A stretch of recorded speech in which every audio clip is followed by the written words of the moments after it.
weight cross coverage of OHSAA Wrestling.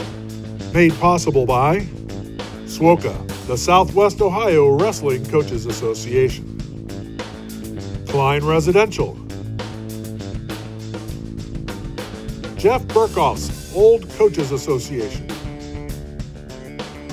Dr. Stephen Daly of UC Health.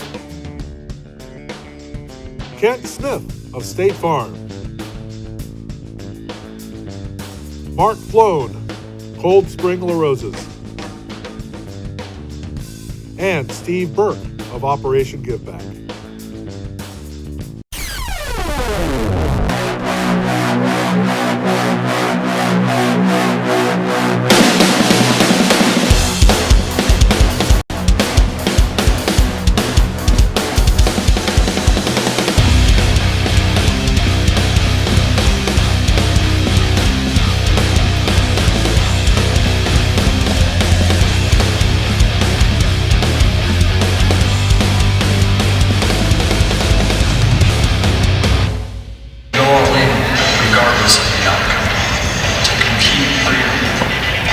Welcome to the Ohio State Wrestling State Finals. This is the 87th annual Boys Wrestling Tournament, the second annual Girls Wrestling Tournament.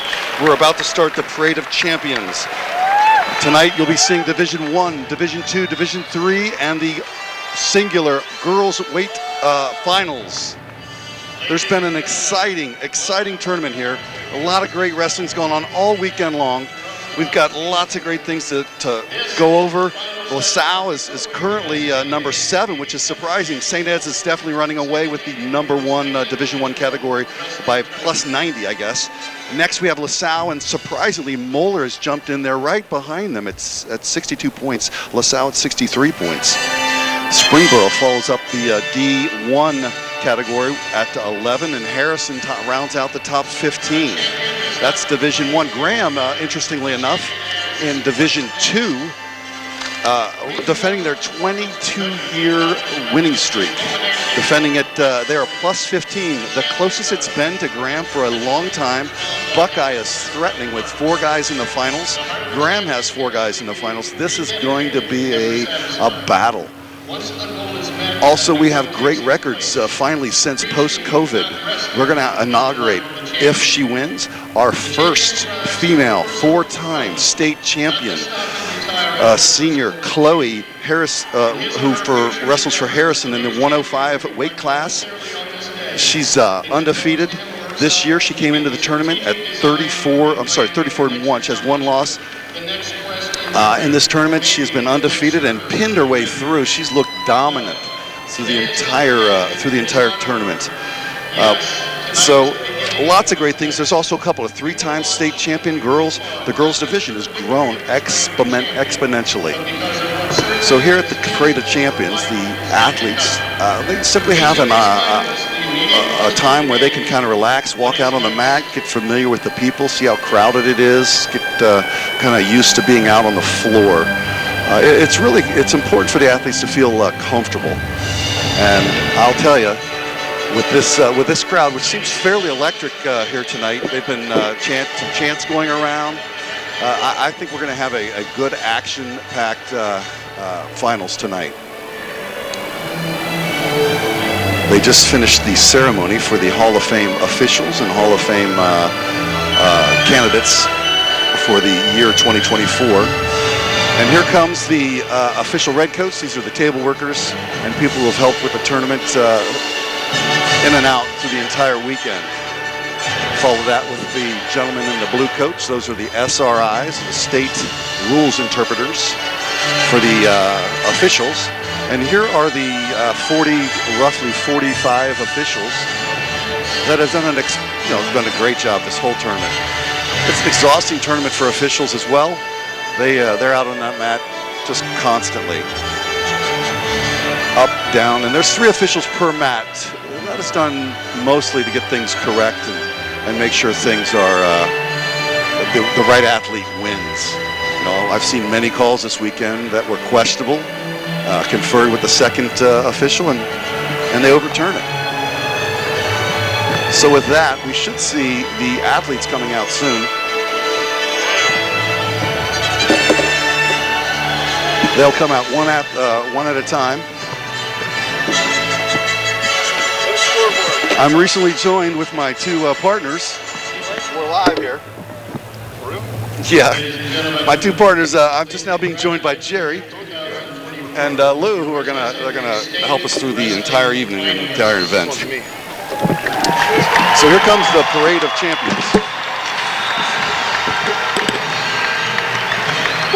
Division 3 first, starting at the smallest weight class, the 10.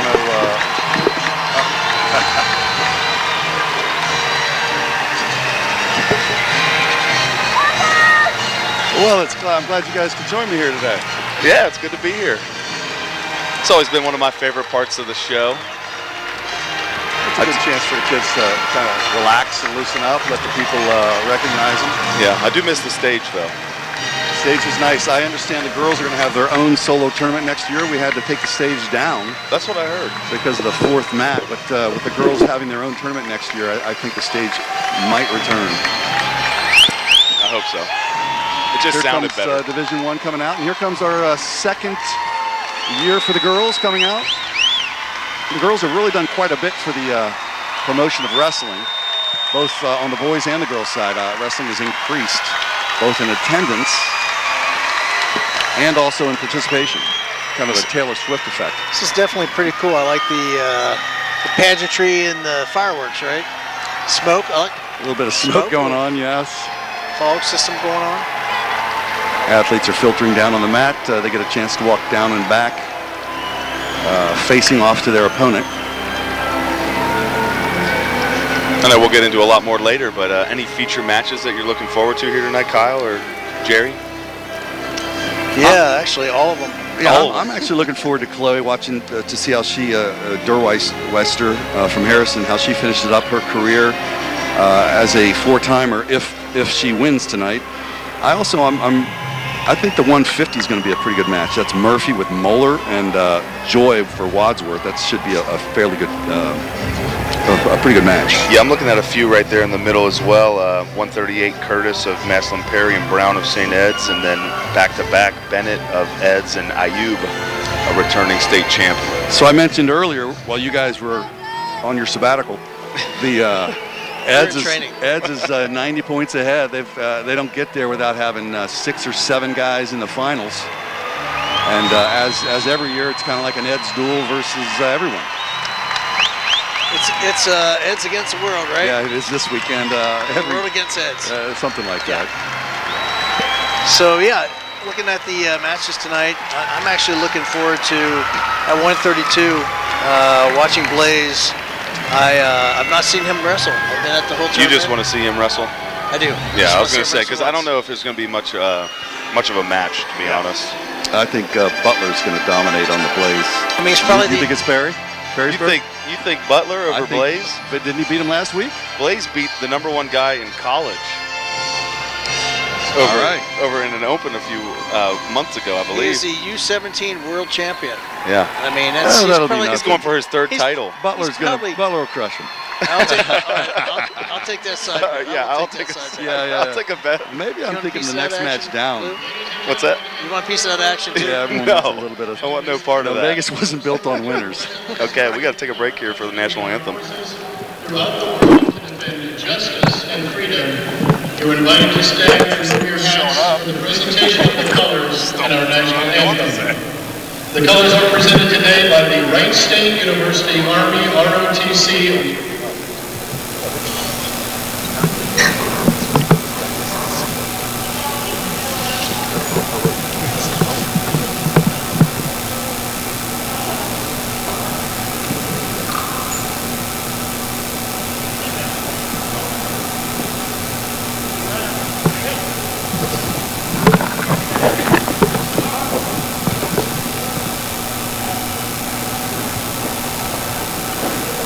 Making her 28th appearance at the state wrestling finals, Diane Stapleton Robinson retired after teaching English for 35 years at Fairfield High School in Fairfield, Ohio.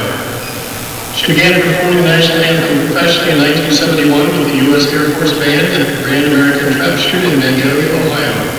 She has sung at the International Coca-Cola Collectors Club and numerous athletic events throughout the state since 1988. but the state wrestling tournament is one of her favorites, singing with 16,000 members of the Ohio High School Wrestling Band. Join me. Oh, say, can you see by the dawn's early light what so broadly we hailed at the twilight's last gleam, whose broad stripes and bright stars through the perilous fight, for the ramparts we watched were so gallantly streaming on the rocket's red glare, the bombs bursting in air gave proof through the night that our flag was still there. Oh, say does that star-spangled banner yet wave o'er the land of the free and the home of the brave?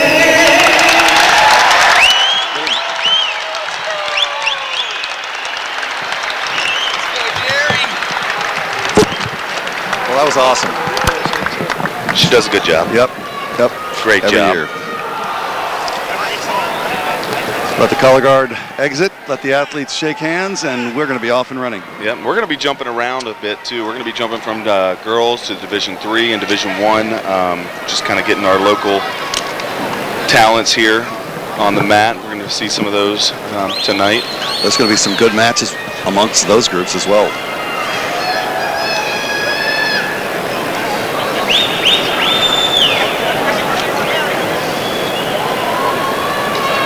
So are they going to be doing introductions? Yeah, I guess they are. Here we go.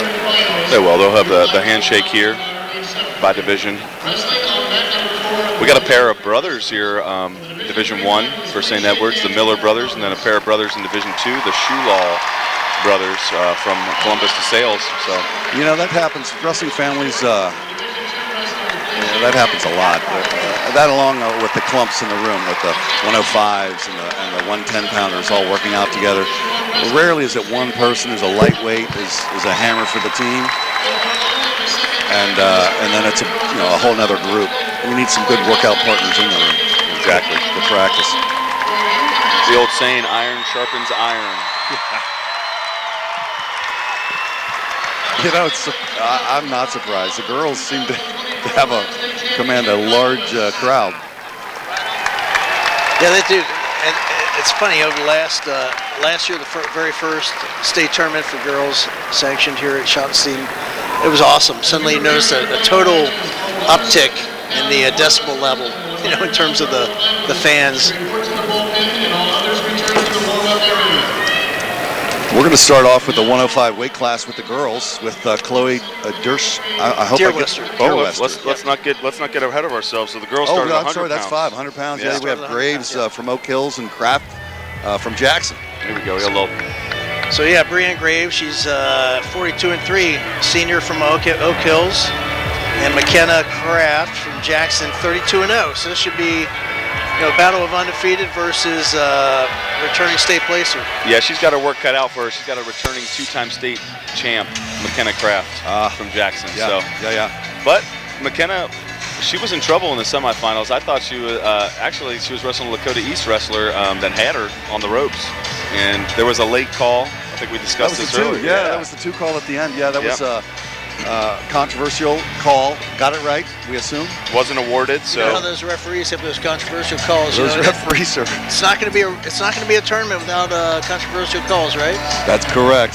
That's it, all day long. They're not perfect, right, Jerry? You know what? Back when I refereed, we were perfect.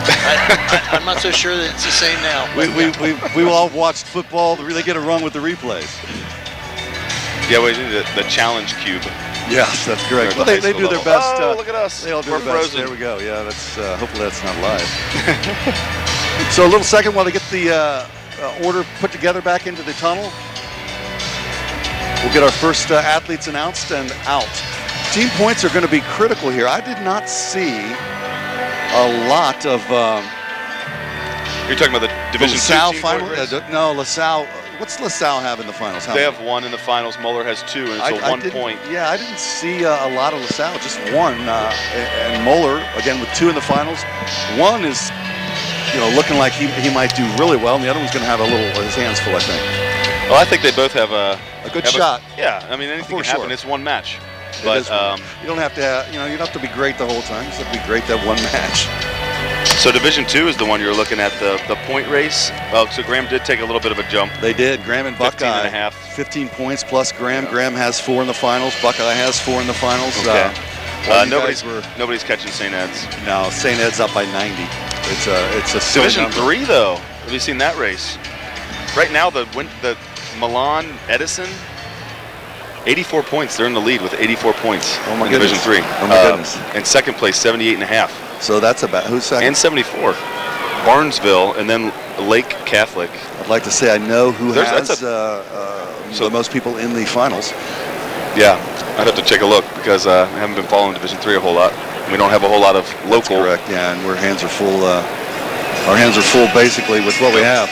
How about the girls? What are we looking at there? Harrison's been a perennial power, First but time for the they're not first going to time. win. They're not going to win. Olentangy is going to beat them. Wow. Olentangy Orange is going to.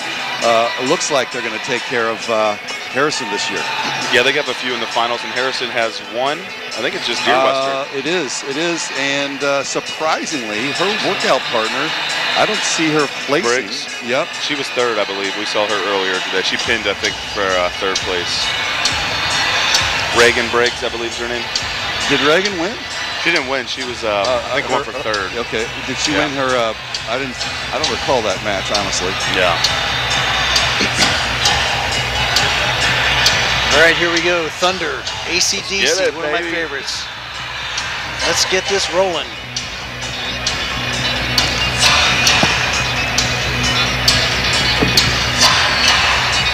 Every year it's a little bit different. You can never really predict what's going to happen here. It's always just as foggy. Just as foggy. I feel like there's been a lot of computer glitches this weekend that I saw mats were just silent for periods of time because they were switching out computers, laptops. We've seen a lot of problems we never used to have. Correct. Yeah. Used to just be paper ballots that were ran. We talked about this earlier today. With paper, I think paperless is a little quicker and lets the tournament flow a little more smoothly. But I think as people get used to the computer systems, chances for errors are clearly more prominent.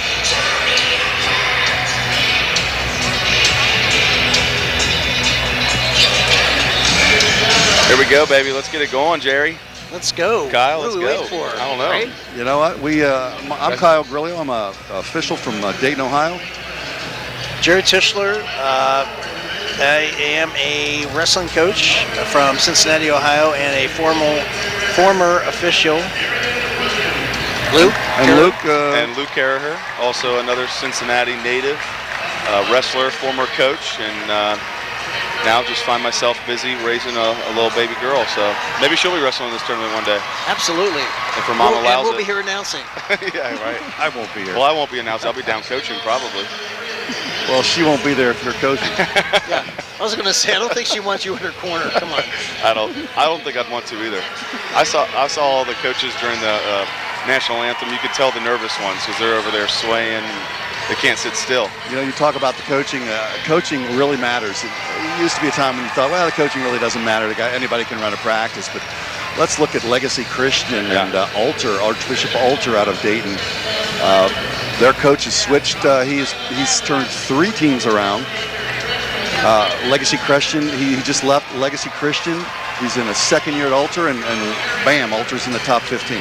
Yeah, you know, to that as well, being a coach, I found myself more anxious as a coach than when I was wrestling. Because when you're wrestling, you kind of have control. When you're a coach, you don't really have much control of the match. That's correct.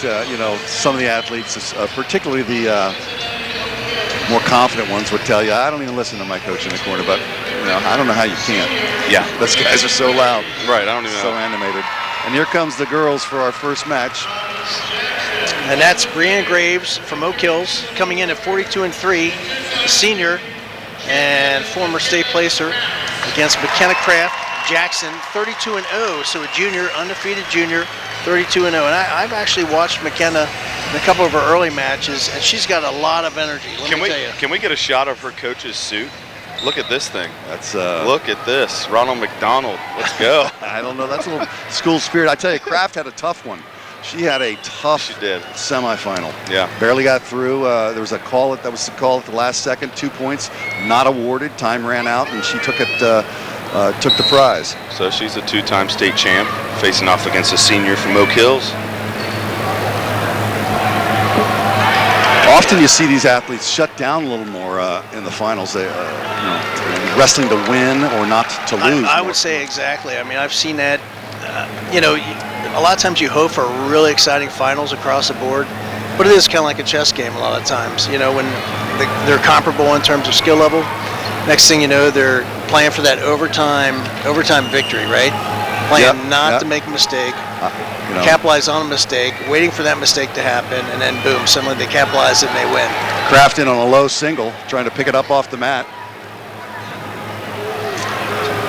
Brianne Graves has a good whizzer in, kind of counteracting that nice shot, preventing her from getting around. And Kraft picks it up. She's going to see if she can dump them onto the mat, and 2 points for Kraft.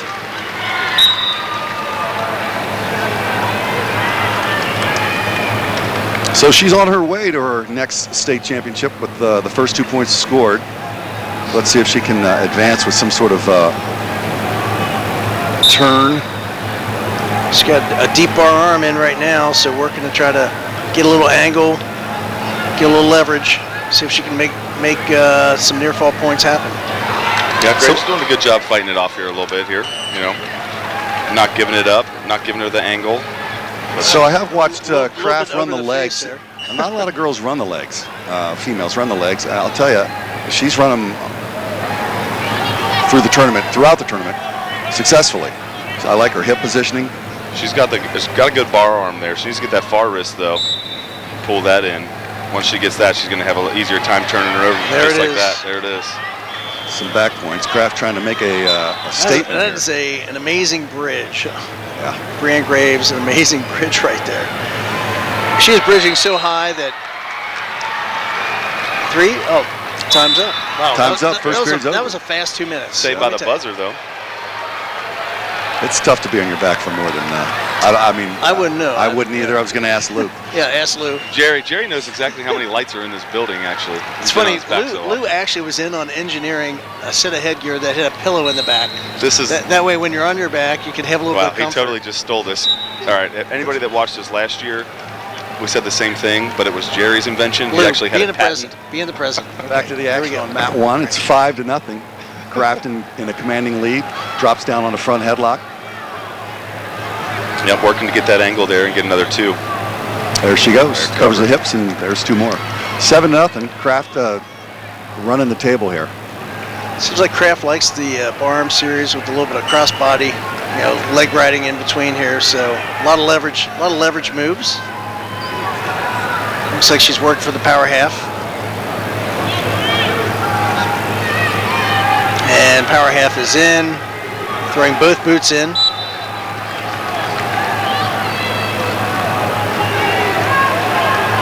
Flattening Brianne Graves out on the mat.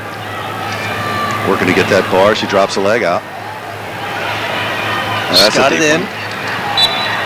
See if she can start working and walking to the round. Double arm bar here. Yep. That's going to get some back points. This is where we ended the first period. Now Graves, same position, yeah. Graves, we can bridge, but it's a tough task to be on your back for that long. Yeah. It's exhausting, and now she's broken the bridge. She sits through this. Yeah, she sits through and can sit up. This is going to be really, really difficult. Oh, this might be almost impossible. There it is. There it is. And your winner, Makenna Craft from Jackson. She's now 33-0. And a 3-time state champ. 3-time state champ for the females. She'll be looking for her 4th next year. Outstanding. There. Hence the 3 fingers she holds up. Yes. Might jump over to another match. We could jump over to Division I Mat 2. I like that idea. That's 4-4, second period, 30 seconds to go. There's a lot of tight matches here. We have Bickerton of Medina Highland and Dodd of Perrysburg. Perrysburg needs every point they can get to maintain second place. So I don't know if these two met last week at the districts. Dodd was first in the Perrysburg district and Bickerton was 3rd, so maybe they met in the semis. Bickerton fell to the consolation bracket and got 3rd, but here they are again. It's 4-4. I briefly saw the beginning of the match. Bickerton actually had the first takedown, was leading. Oh, you did? I did not see it. I was watching match 1. Yeah, I caught it out of the corner of my eye. I got that peripheral vision. Perrysburg's program is one of the best in the state of Ohio for sure. They've got up in Perrysburg, their brothers, 2 brothers run the program. There's a pair of Bickerton brothers here. There's this one here at 106 and another at 113. Very well coached, and I believe they're both freshmen.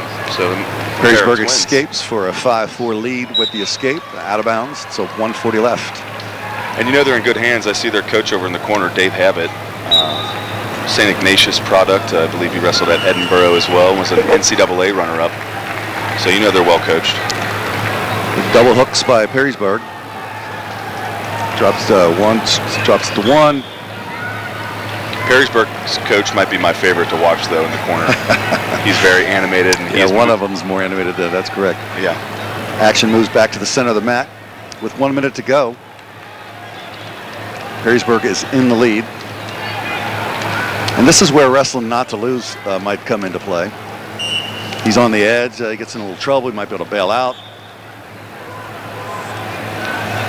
But it is a surprising look. I don't know how many times we've seen people on the edge score. There's a stall warning on in the last few seconds. A warning. That's for backing out. Yep. Another one of those, and that'll be a point for Dodd. But he needs to get going here if he's going to win a state title. It's 45 seconds left. Oh, Dodd looks like he's in a good position. Yeah, he's on a nice shot right now. Nice head outside single. It's crossover, maybe pick it up to the double. Dodd was 5th a year ago at this weight class as a freshman. Slowly works his way up the body, try to get that takedown.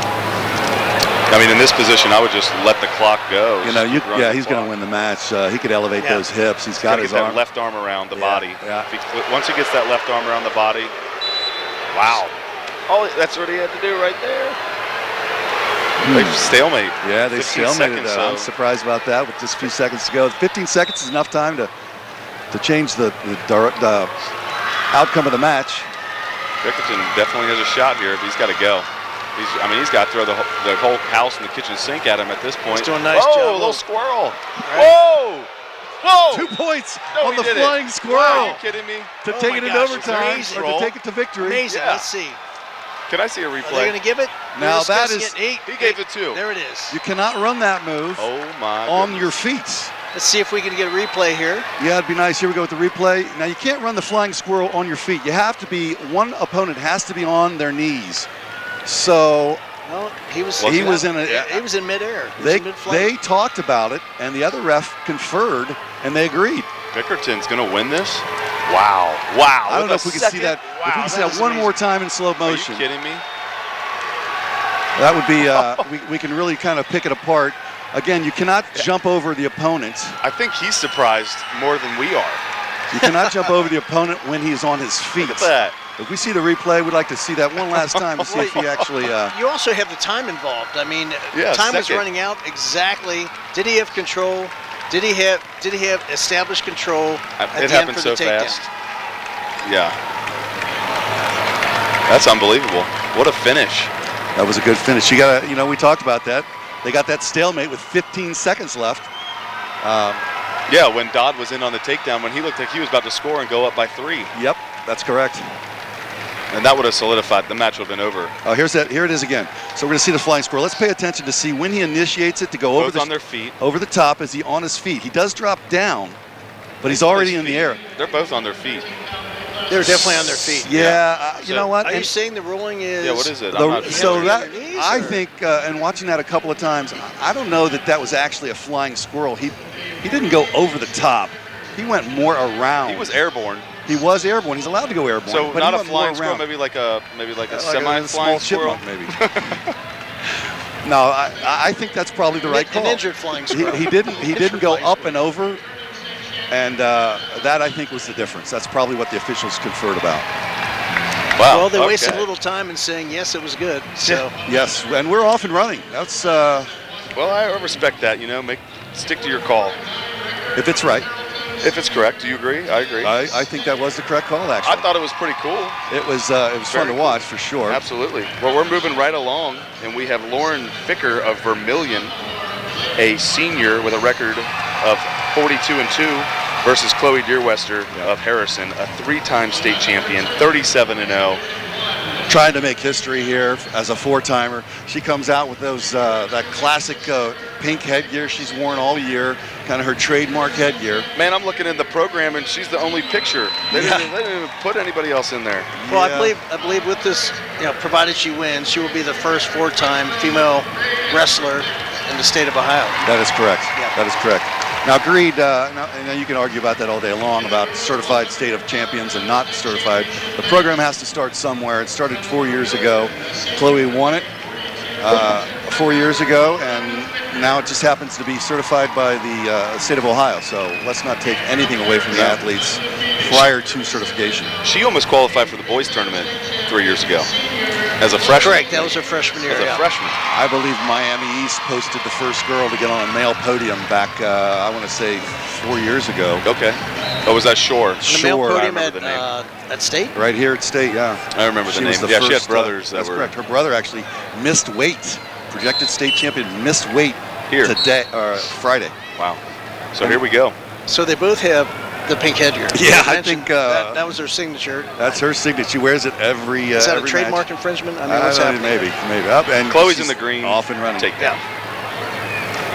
Trying to get a half here, being fought off, but that's a deep half right here. We'll see. Your prediction, do you think this match goes to 6 minutes? No, Chloe's pinned the entire tournament. I think. We got a graphic error here. We have showing, okay. Oh, you talking about the names are wrong? Yeah. Yeah, I think they're going to fix that. There we go. Chloe on top. There it is. She's and got a deep half. She's running. so these girls are. See if she can reset that. They are just naturally more flexible than men, I believe. That's just my experience, just watching the girls run their halves and run it to the head. Chloe running a hip super tight, working the under the body. She's got a bar arm in. See if she's gonna Ficker trying to run get the up. bar, or looks like she's gonna try to run the bar. Oh, okay. I thought she was resetting it, going to pull it over, but she needs to take a big step around the head here. Oh, she's got it. Yep. Yeah, this could match is be- over. Yeah. She pinned this. This has got 40 seconds She's to got to fight. drop her hips, It's identical to her semifinals. drop her Right. hips, keep her weight on top. She might eventually work. There Okay, it there it is. is. I was going to say she may work her There it way out is. to the side. Giving the 4 signal. Good for her. 1, 2, Good 3, for 4. her. That is just super exciting. Chloe's going to school in South Carolina. Where she is a 4-time state champion. She's going to education. She is hugging her dad, her coach, her dad. That's great. That's just great. Harrison's, again, 2 times team champions. Brought a good full team here. Yeah. I don't think they're going to pull it off this year, though. No. I think Olentangy Orange has them. Do they have it wrapped up officially? I don't think it's official yet. But they got a few in the finals. Yeah, they That- do. That was Harrison's only wrestler in the finals. That's correct. Yeah. That's correct. They just need to win So one match. that pin gets them, what, 6 points? 6 they were- points, some advancement points as well. Yeah. So on mat 2, we're going to drift over to mat 2, Division 1. Yeah, let's jump back over to Division 1 here. Bout number 6-3-1. It's 0-0 going into the second period. Neither athlete able to score from the feet. We have Ethan Timar, a Lakewood St. Edwards wrestler. He was a returning state champion a year ago. He is facing off against, who do we got here? Burnett. Oh, this is Burnett? Yep. This is it. Oh, Jerry. This is, we have a difference here. Gray Burnett, Lou yeah, from Perrysburg. Absolutely, yeah. So Lou and I kind of did our picks beforehand. Okay. Yeah. Oh, you guys did. While you I have were, Burnett. Is that why you were late? Yeah, we were studying. So I have Timar, and Lou has Burnett. We'll see what happens here. Burnett's a freshman. Right now, it's, well, it is what it is. Right Timar's now in the it's- gold. Right now, They're all it's tied up. They're all bottled up. Barnett's in the black, right? Yep. Burnett's Burnett in the gold. on maybe a bottom, little- but there's no points awarded. There's Yeah. no control here. Either wrestler could come out on top here. Now, generally, the hips on top, the highest hips wins. Burnett was in the better position now. I'm not so sure. But we're going to get a stalemate. Yeah, There we these go. younger weights, lower weights, I'm sorry. These lower weights, the scramble spaghetti wrestling is, or chain wrestling, I guess, is just kind of a trademark of those lower weight classes. Yeah, a lot of scrambling. Absolutely, a lot of scrambling. Starting again. There he goes. Up to his feet. 1 minute remaining. Oh, trying to do a little cartwheel. Trying to dig out. Trying to kick out of there. He's got that ankle pretty tight. Burnett has to Gets work out. up. He pulls up his single. He's still in control. Almost No gets out. change, no Nope. change. 49 seconds left in the second period on mat 2. Barnett on top. Burnett or Barnett? I'm sorry. I think it's Burnett. Burnett. All right. Isn't his dad the coach? Burnett? Coach Burnett? Yes. I do not know. Is You he- are correct. Yeah, that is correct. I think that's my most entertaining coach award. I thought that was Even Perrysburg. You're right. Even better than Jerry in the corner. Get the And one we have escape. one escape. 1-0 Burnett. Jerry's looking good for me. Well, it's early. Yeah. Well, he's wearing a gold singlet. It's for a little foreshadowing for the gold medal that he's about to put around his neck. Comes that? up and looks like it's going to be That's 2. two. That's Come on, Merkel. was a Merkel. I don't know why I didn't call it. No 2 yet? Didn't see it. I don't know that he There's has no control. control. There's He's no got control. there. Yes. Now there's That control. looks like control. Once he puts the boot in, he's definitely got control. Jerry. That was a long hold there. That was. Should have been stalemated out. I don't know about Oh, you think that. so? I think we're going to end this period at 3-0. Well, this is a district rematch, so these two met last week in the district finals. And the results. And Timar. actually, Timar, won that. That's why I Timar, won it. Tamar, I don't. Timar. Is that how you say it? Timar. Tomorrow. The sun will Yeah. come out. Yeah. Yeah. Right. Stop it. 3-0. Burnett Third down. period. Both in the match, 3-0, and on the bottom. Yeah, I don't think this match is over by any sense of the imagination there. Yeah, I'm looking at the clock. It says 1:54, so you're right, Jerry. Thank you. I think Burnett's struggling you were to get trying out. to claim victory here. And I'm like, there's Comes still 2 out minutes front. left. He still doesn't have his 1 yet. He needs to either Nope. separate or go for 2. Separation. He should get 1 here once the 2-on-1 There it is is. released. He's got it. Suddenly, now he needs it's to go a to work. takedown It's away. just a takedown to tie it up. 2-on-1. Burnett backing out. Perrysburg leaning in, trying to get the 2 out of bounds, and a stall call on Burnett for backing up. This is St. Edward's one Oh. of 8 in the finals tonight. We're going to see 8 St. Edward wrestlers That's tonight, fantastic. and they all have a shot. Well, maybe except one. The one you picked, the Butler. You know what? I'm going to stay with that one. 2-on-1 again. Hey, anything can happen. It's one Barnett from match. St. Ed's trying to break it apart. A little feigned shot there. Again, just a 2-point difference here. St. Ed's. Having a tough time breaking through the defense here. What are the chances we see another flying squirrel in this match? Or a semi-flying That was a squirrel? semi-squirrel. Semi-squirrel. Another stalling That call. was the wounded squirrel. That's A wounded for squirrel? Perrysburg jumping, stepping backwards, blocking. Perrysburg winning, so it's obvious. Oh, there's a shot. Oh, on the edge. Oh. Yeah, so you take that shot on the edge, not because you want to get 2, it's because you want to Look like you're doing Look something. like you're. Yeah, going pretend for you two. have some Look activity in there. productive. Let the official know that you're still working. Yeah. Smart mat wrestling there. It's very savvy. Yeah, these athletes didn't get to this round.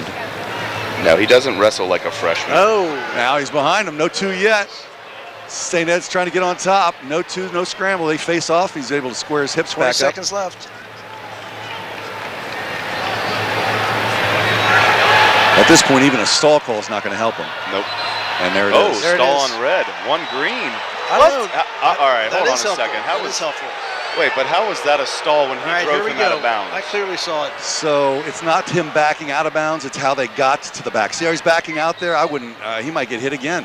He should. I don't think he should have got hit before, though. Okay. All right, it didn't cost him, but that, I don't know. He was in a front headlock, and then he kind of drove him out of bounds. So it's not the last 2 feet. You have to think about the first 15 feet, how they got back there, who backed us into that side of the mat or edge of the mat. What I do know is I'm up 1-0. You won that bet. That's correct. That's correct. So amazingly enough, we only have 4 different. Yeah. Well, Jerry, I'm looking pretty good there. Well, you're up by 1.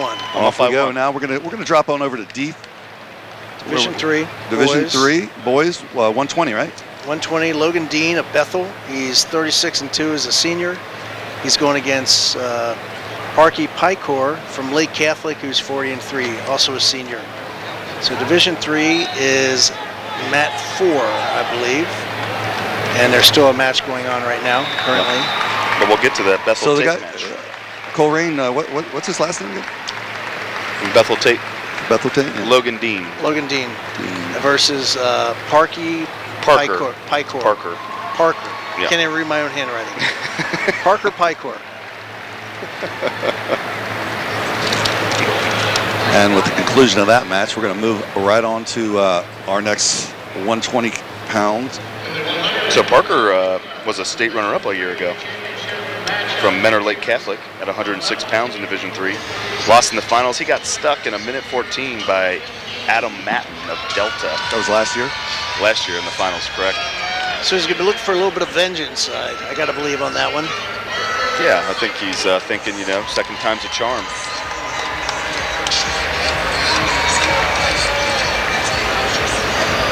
Wrestlers make their entrance out to the mat. Logan Dean, he's going for this will be his 4th state placement. He was 8th as a freshman, 3rd state placement, 8th as a sophomore, 3rd as a junior. He's a senior, right? He's a senior, correct. 33-2. Yep. Coming into the tournament, so now he's got a couple more wins under his belt. And Pikor is 37-3. Pikor? Yeah. I'm going to call him Parker. Dean will be in the red singlet with Dean scripted across the back, and Pikor will be in the green singlet. So this makes it easy for the official with the little wristband. We don't even need them.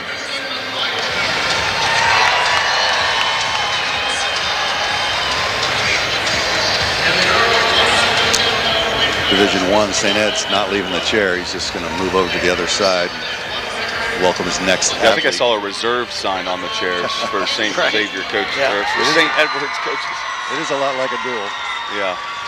Table for 2 for St. Edward's, mat side.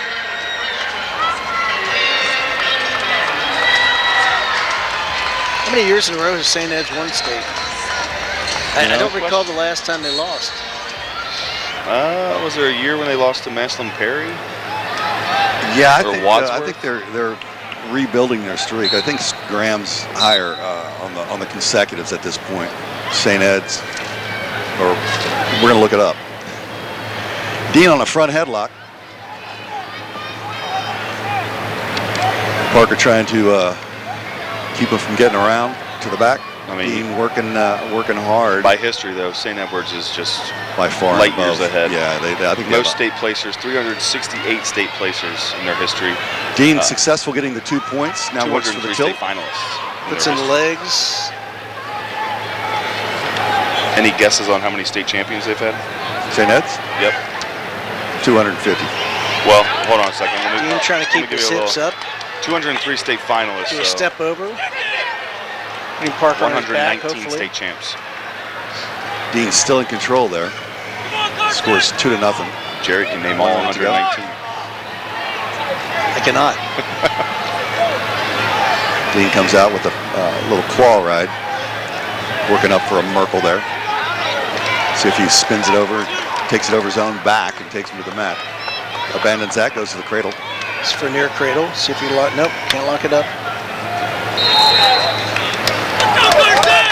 Parker kind of stagnant on the bottom. With 30 seconds left to go in the first period. say so far it's all Dean. And Dean's been working some good moves too. He's not just sitting there. He's trying something and moving on. Slips a leg in. Runs that crossbody ride, far ankle.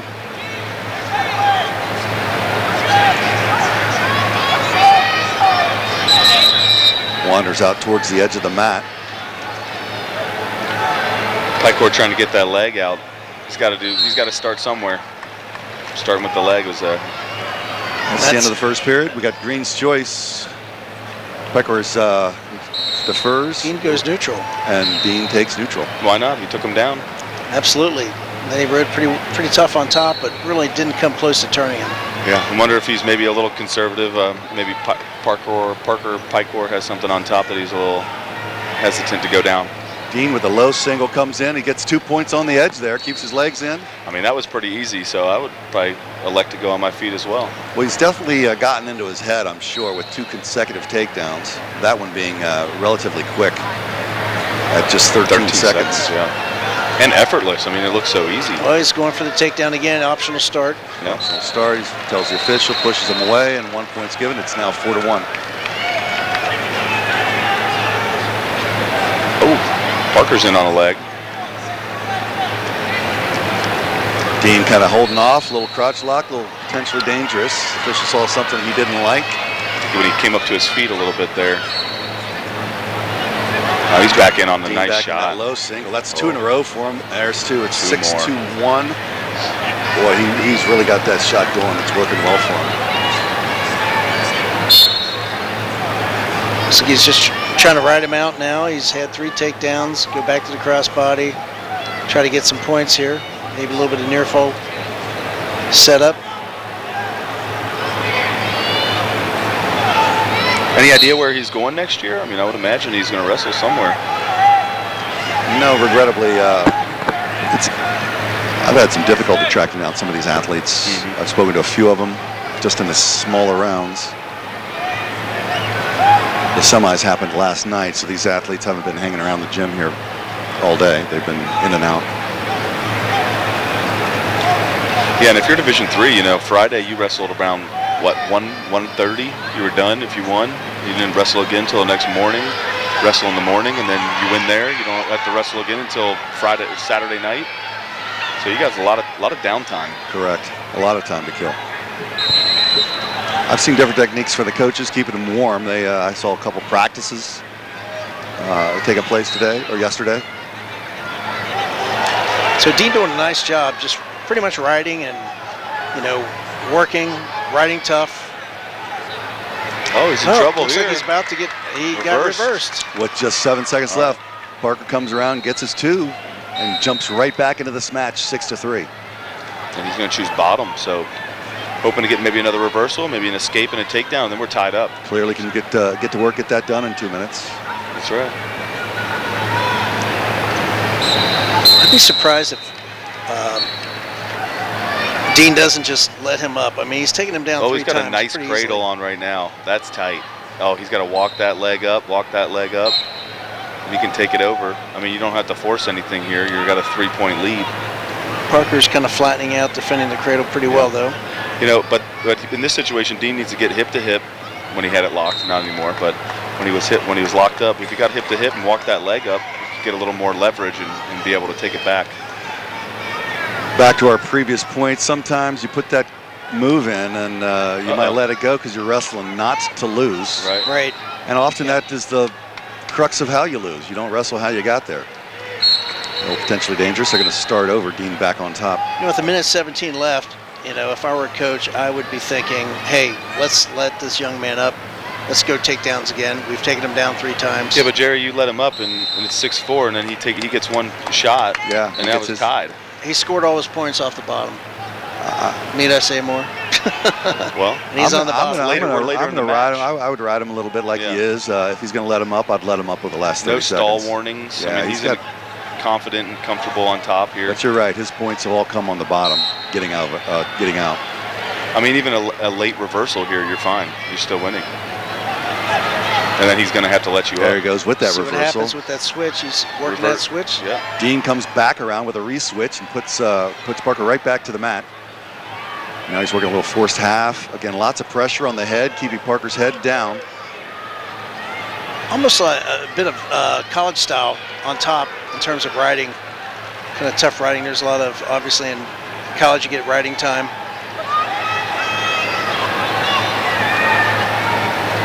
30 or 22 seconds left, 6-3. If Parker's going to go, he's going to have to get on his horse. Yeah, he needs to start hitting some Granby, some more switches. Sitting there on bottom's not going to get this done. I was going to say, Dean's got a crossbody in the far ankle. It's kind of tough to get out of. 8 seconds left. Now 8 seconds. Remember, 15 seconds. We saw a whole nother match 2 matches ago. We saw guys finish up on top and win the match. Wrestle to the end. There's a Granby. Nice roll. Here we go. Oh, there's your squirrel again. And this one didn't work out so well. Dean comes out on top. Whoa, He gets 2. He's on his And back. there's, happened? I got blocked by a scoreboard. that's all right. Dean came up on top, and there was no reversal. Parker did flip him over, but time expired. All right. Logan Dean, we got a champ. Some high-pitched screams just to There's let us know they're here. a nice, solid southeast or southwestern boy there.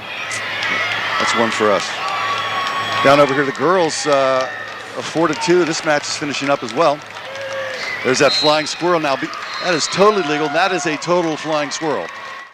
Legal Where'd you because see a flying squirrel? right here. Oh, on mat 2? Yeah.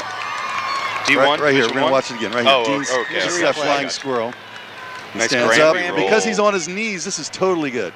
Oh, just But couldn't Dean, clear. Dean had none of it. And Must then not he be a rolls him through, hurdler. though. He rolls him through. I know. He had a Yeah, but cradle, time didn't he? expired as they were rolling through, and that's how it finished. Oh, look at this. We're switching over to Division 1. 7-11 with 6 seconds left. I don't think we're going to see It's a going whole to lot be of action. Brown. So what do you guys think? I think the flying squirrel is kind of Archaic a thing and dangerous. coming, right? I don't think it's coming. I Carson think it's Brown desperation. wins for St. Edwards at 120 pounds in Division 1. He's a 2-time state champ now as a sophomore, so he might be another 4-time state champ that we're going to be looking at in 2 years. That's awesome.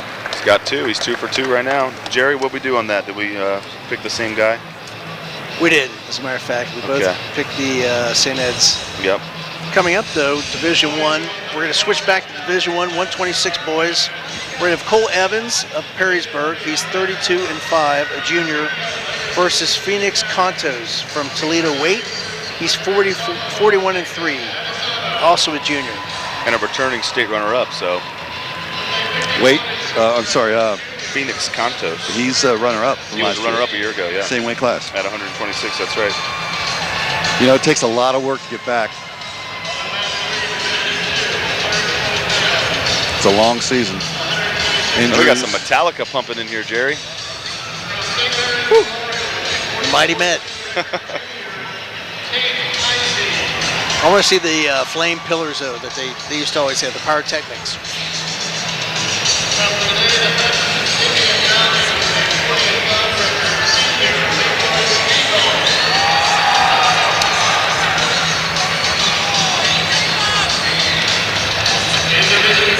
So this is an exciting matchup. Cole Evans was a state champ 2 years ago. Failed to get on the podium last year as a sophomore. His weight class was loaded last So year. he didn't place at all. He did not place. He went from state champ to not placing. He bumped up a couple weight classes. I think he was at 120 last year, and that weight difference, I think, kind of showed. Where'd he come up from? I think he was 106 as a freshman last year. I think he bumped up. He was up at 120. He was kind of in a spot on that Perrysburg team that has loaded.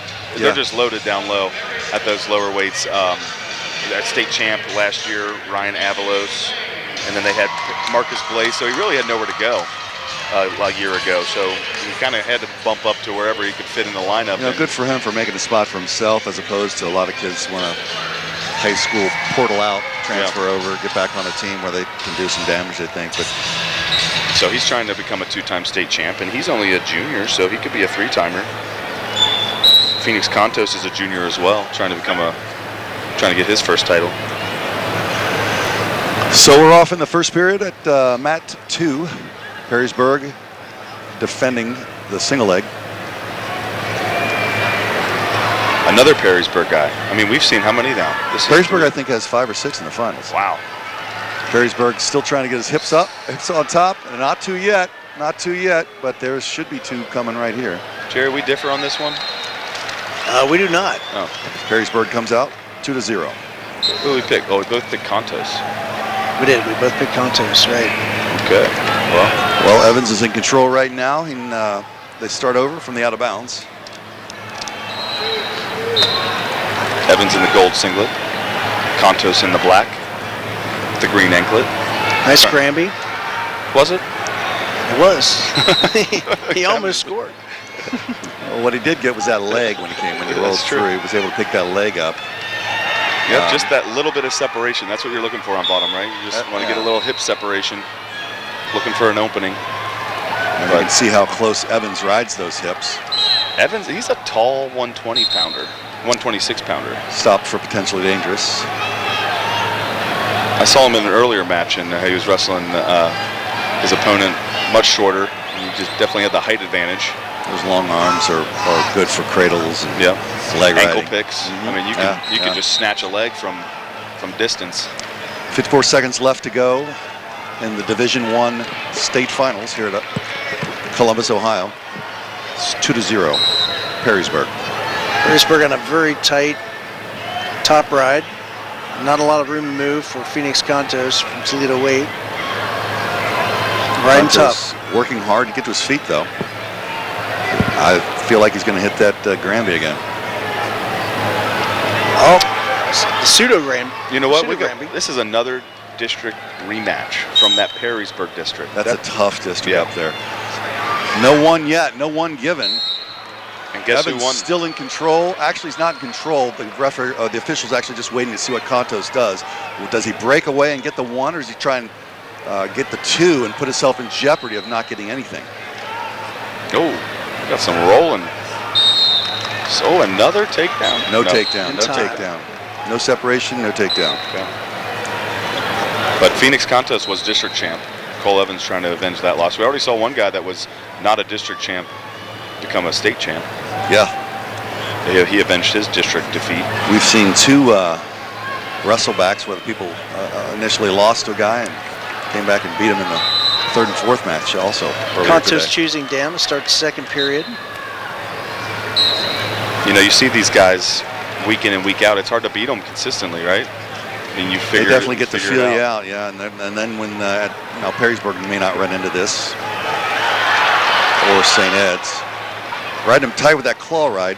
But towards the end of the season, your room gets thin. You have to start wrestling with other teams for practice. That's right. And Ed's brought basically their whole team, 13 or 14 weight classes. Escape. Contos gets escaped with a minute 30 left to go in the second period, making it 2-1. Evans right back in with a low single, trying to split the middle. Contos locking up around the crotch. Evans trying to pick up that single leg. He could get a Merkel. He's kind got of to work up here. Work up. Contos Try to get his two. Got a near cradle straddle in the face.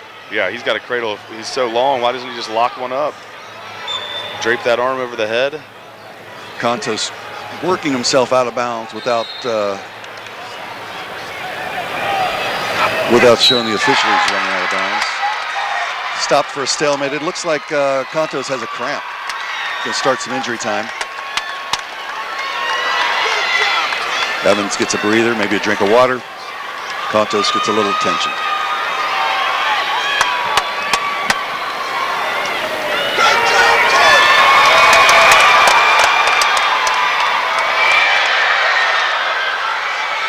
A lot of activity on the girls' match. Right now, 10-3 match. You hear all the excitement going. Yes, I'm telling you, they cheer for the girls when they tie their shoes. Now they still have injury time running. He's got a minute and a half to get back onto the mat. Here we are. We're on the mat one now. We'll just watch some of the girls while they tend to Contos. 10-3 on mat one. Yeah, you get a minute and a half of injury time, so you might as well take a little bit, right? Yep, catch your breath. Correct. Yeah. Is it a minute and a half or is it 2 minutes? It's a minute and a half of injury time. You can take two of them. However, if you take your second one, the other guy gets choice. So you get up to 3 minutes injury time? No. You get cumulative 130, and you have two opportunities to take that. What happens if you take a third? You lose. It's just default. There is no third. Yeah. Strike one, strike two, then you're out. Yeah. So Contos down by 1. 30 seconds remaining in the second period. Locked up, headgear to headgear.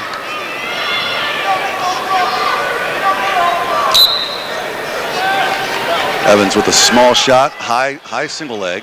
But he's so long, he's able to just grab that leg from distance. Power through, he reaches through the crotch and grabs the far leg. He's got 14 seconds to finish this. He better get hurrying.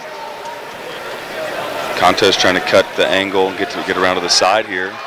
So that is not two. Nope. Contos working through Evans working through the crotch, trying to turn in. Just not enough time. Off Kicks to the over into the third period. Third period, 2-1. A good match. Repeat of the district finals, as you say. And who won last week? Contos was the winner, and Contos, Evans was the loser.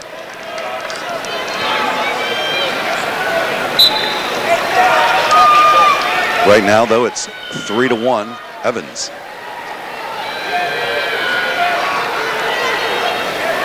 Contos down by a takedown. It's going to be interesting to see if he amps it up a little bit. Contos working hard for two. He's got the Merkel locked up. He Yes, needs to that's extend that. He has to pull him forward to extend it. Stretch it out. Oh, now he's in trouble. Evans Now he's in trouble. on the edge. Looks like they might be out of bounds, or they're close to it. Evans is going to have to pull him back onto the mat. Can't afford to get his knee off the mat. showing off some flexibility here on the edge of the mat. They're out now, yeah. So what's the ruling on the out of bounds? You must have two. This is going to be another injury If time? it is another injury time, which I don't think, you got to have two supporting points in.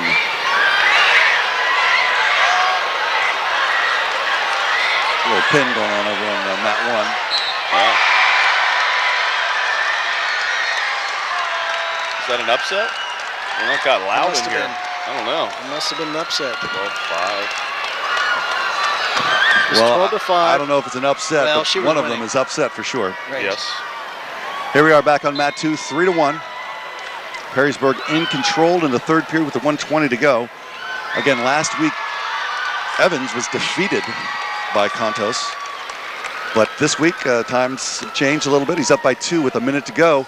Contos in deep on a high single leg, working through the crotch, and Evans locks up through the crotch, hoping for a stalemate or to get his hips above.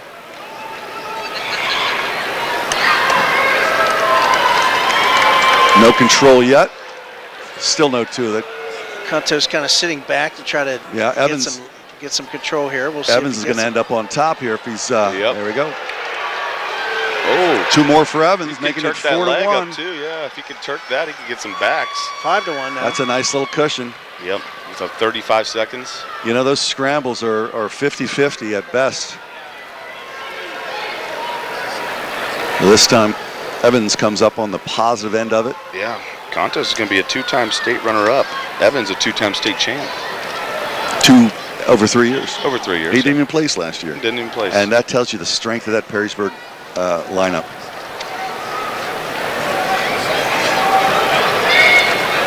Evans trying to get some back points, and he's going to collect a couple of extras. 5 seconds. Oh, reversal and some backs, but that's not going to be enough. It's not going to be enough. No backs. No backs. He just bottomed out. Oh, he did get 2 back points. He gave 2 back points for Evans before that they didn't throw up on the board yet. Then there was a reversal. I don't think they gave him. We're going to end here at 5-3. The back points being the difference. So we were both wrong, Jerry. We were. I got news for you guys. I picked that. You did? No. How about this next one? How about this next one? Who you got? I got Blaze. Do you? You guys can have St. Ed's. Adam Butler, St. Ed's, comes in with 10 losses, 26 wins versus Marcus Blaze, 49-1. Weight cross coverage of OHSAA Wrestling. Made possible by SWOCA, the Southwest Ohio Wrestling Coaches Association. Klein Residential. Jeff Burkhoff's Old Coaches Association. Dr. Stephen Daly of UC Health. Kent Smith of State Farm. Mark Floan, Cold Spring La Roses. And Steve Burke of Operation Giveback. He's a world champ. I want to know who he lost to. 49-1. Me. He doesn't count that. Okay. That's assumed. That's an assumption. An assumption win. It was a cheese cone eating contest. That's his one defeat. He's tough though. Like we were saying earlier, he beat the #1 guy in the country in college, Ramos from This Purdue. was 3 weeks ago in an open tournament? A few months ago, yeah, in an open tournament. So what's the rule? I guess it's open, so you can wrestle in it. Yeah, it was like in the off season. So his brother actually wrestles at Purdue with Ramos. His brother Joey Blaze was a state champ a year ago, and he's ranked in the country in college. Over at Purdue? At Purdue, yeah. I'm sure they're licking their lips trying to get their arms Yeah, around. I'm sure they're like, your little brother want to come too? Yeah. I mean, he'd be close to making the lineup this year. In Division 1, from Lakewood St. Edward, a junior with a record of 26-10. Marcus Blaze is going for his 3rd title as a junior, so he'll be looking like a potential four-timer next year. But he's got to take care of business tonight. Yes, sir. He's got to get through St. Ed's tonight. Here comes So Marcus Adam Blaze. Butler, no slouch, obviously, a 2-time state placer. And he's in the finals. Yep. Yeah, two-time state placer, now 2-time state finalist as a junior. Comes from a team with a lineage of strength. And He's always smiling. I've watched him a few times throughout the tournament. He looks like he has a good time before his matches, during his matches.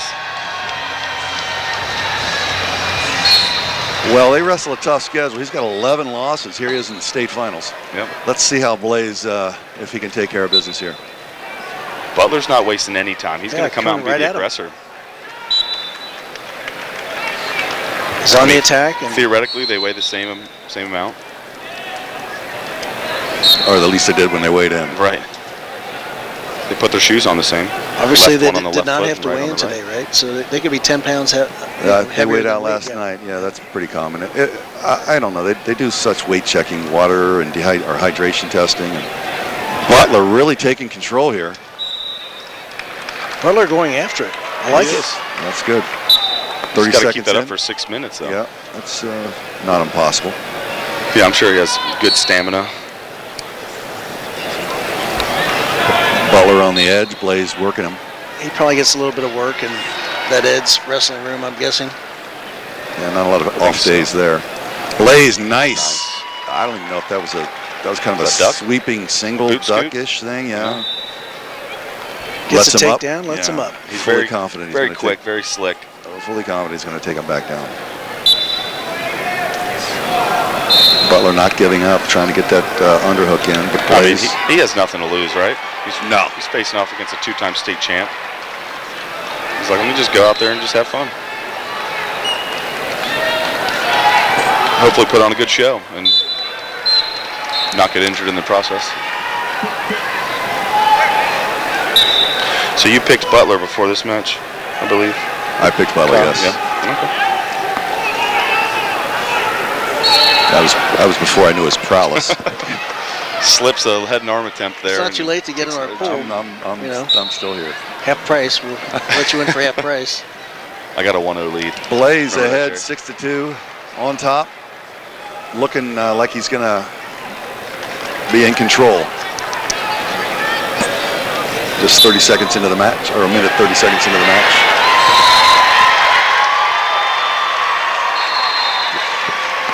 Legacy Christian crowns another state champion. Is he the Division four-timer? III. I think he's a three-timer. I might be four. Is that Campbell? He might be the four-timer Is down it there. four? Yeah, it looks like he's getting a standing ovation, so I'm thinking he's the four-timer. Yeah. A lot of work goes into a four-time state champion, that's for sure. Any state champion work.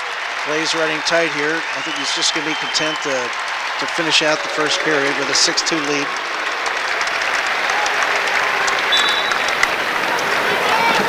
We're off to the second period. Blaze chooses down.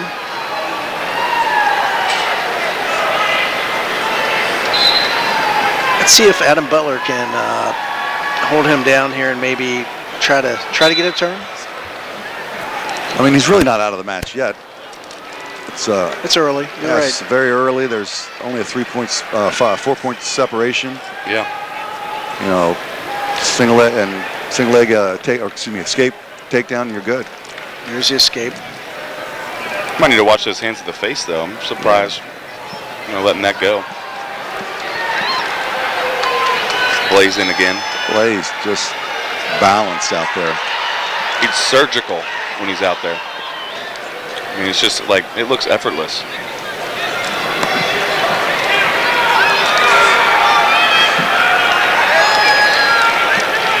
Adam Butler trying to scramble, but the scramble is just not working against Blaze. These two wrestled last week in the finals? Well, the same district, but Butler was third, so maybe in the semis. Blaze looking to pick up another 3 points. He's going for the pin here. See if he gets it. Oh, that's tight. There you go. That's tight. It is tight. Yeah. There it is. We got a pretty nice match over at Division 2, 2-5 on mat 3. See if we can swing over there for temporarily while we keep rolling. Which one are we jumping to? Let's go to 644, mat 3. Champion at 132. Division 1. Marcus Blaze, yeah. Perrysburg. 3rd state title.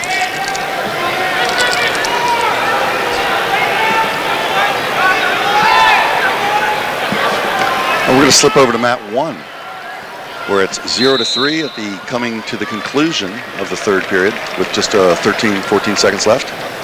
Looks like we're in the 2nd period here. 2nd period. Did I say 3rd? Yeah. Match 6:42.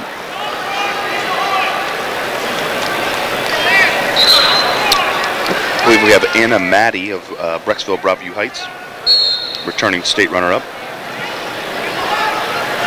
Well, it's Maddie's choice from Brecksville. She's down 0-3. She's wrestling a freshman, Kayla Moroschan of Doylestown, Chippewa. The Chips. Brecksville takes neutral. That's what it says on the back of their singlet, the Chips. Does it? Yeah, look at her singlet. It says Chips for the Chippewas. And she's winning. She's a freshman. 44-2. Beating the defending runner-up.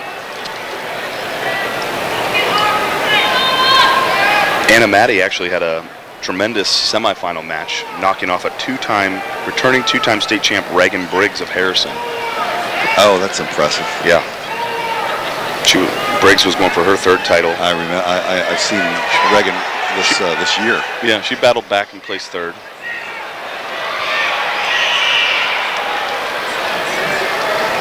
But you could just tell by the demeanor.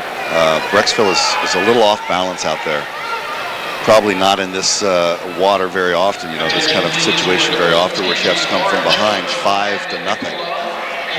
Girls wrestling is just exploded.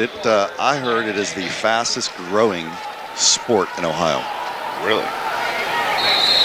Yeah, I don't know if it's just Ohio or if it's it could be national. Expanding like that, across the nation. Well, you're starting to see colleges. Yeah, Big colleges 10. have accepted it and taken it. And you know what? Iowa's got a program out there. Arizona's got a program. Ohio State have one? I don't think so. They might have a club. Long. Probably have a club. It won't be long. They're not going to.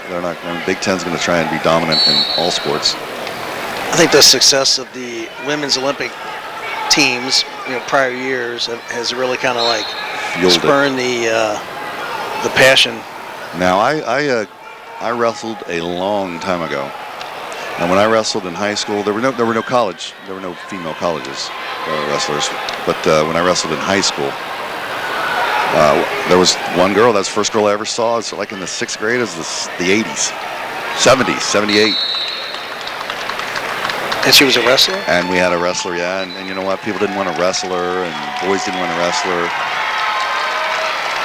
There was a story a few years ago. I think it was the Iowa State Championships. There was an Iowa in the boys tournament, but there was a girl that qualified. And there we go. State champion, our first freshman state champion. Kayla Moroschan of Doylestown, Chippewa, the Chips. Count your chips, Jerry. Well, we're gonna spend a moment. Let D3 just finish, or D2 just finished up. He doesn't look too happy for being a state champ. All right, a little flex. And a belt. We're going to move down to D3 Discount, now. double check. The 138 weight class, D3, we're going to go for with Marshall from Canberra. Is it Canterbury? Centerburg. Centerburg. And Wyatt Hinton of Norwood. Norwood in the house, Jerry. That's awesome. Coached by Byron Keeling, one of our, we know that guy. You know? We're friends with him, right? I saw him earlier. Yeah. I actually coached Byron when he was a wrestler back in the day. I think so you've Wyatt coached about Hinton, 90% of this arena. Wyatt Hinton actually comes in with a 48-1 record, only having had one loss to another 132-pound Division I wrestler, Kyle Schauger, St. Xavier, Kane Schauger, I'm sorry. That's his one loss? That's his one loss. At Coach's Classic. Coach's Classic, wow. right. Semis Coach's Classic. Kane Schauger, impressive freshman, placing third. Lost first round to Butler, who we just saw, and then battled back and got third. But I'm going to roll over to the team scores where we see Legacy Christian jumping up 5 spots to the number 2 spot with that pin in the finals with their 4-time champion over there on mat 4 that we saw.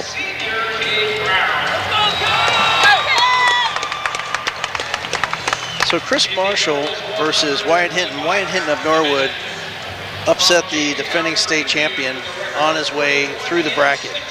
And I believe, didn't he also beat another former state champ, Lou? Hinton? Yeah, Wyatt Hinton from Norwood. Not a state champ, but a 4-time placer, Dakota King. 4-time placer, okay. He beat, quarterfinals, he beat Ashton Homan of Monroeville, who was a returning state champ. And here we go. So if he could pull off this win, I believe he would be the first state champion in Norwood's history. Is that right? Yep.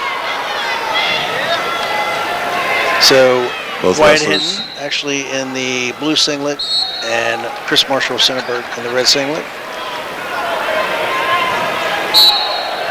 Hinton, a lot of pressure.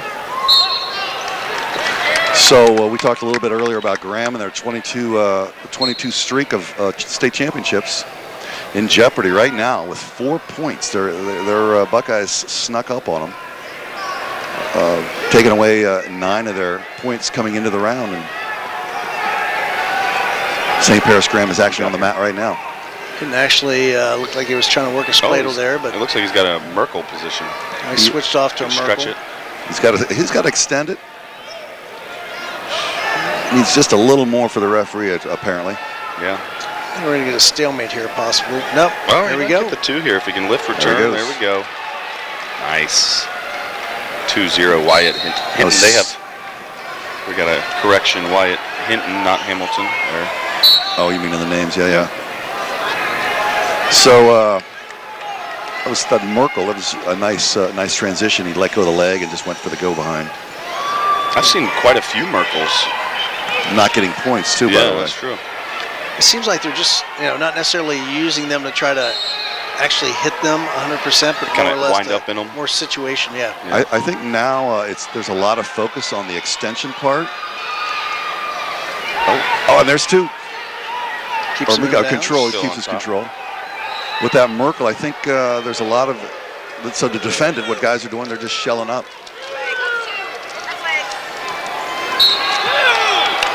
Stop back out, 2-0 with just about 20 seconds left to go in the first period. Wide on top. Nice lift return. He's got that leg in, switches off, lift return. And that's the end of the first period. Red's choice.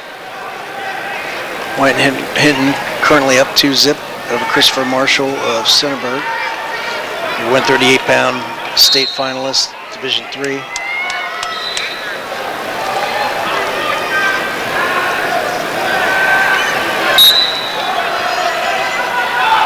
He's stalling on red.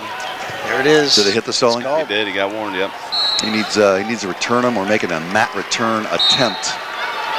He did after he was warned. Yeah. But it was too late at that point. The attempt doesn't have to take him to the mat either. He just has to attempt it. Oh, that's dangerous. And that's Wyatt with a little class there. That easily he could have drilled backwards on that. It's good sportsmanship.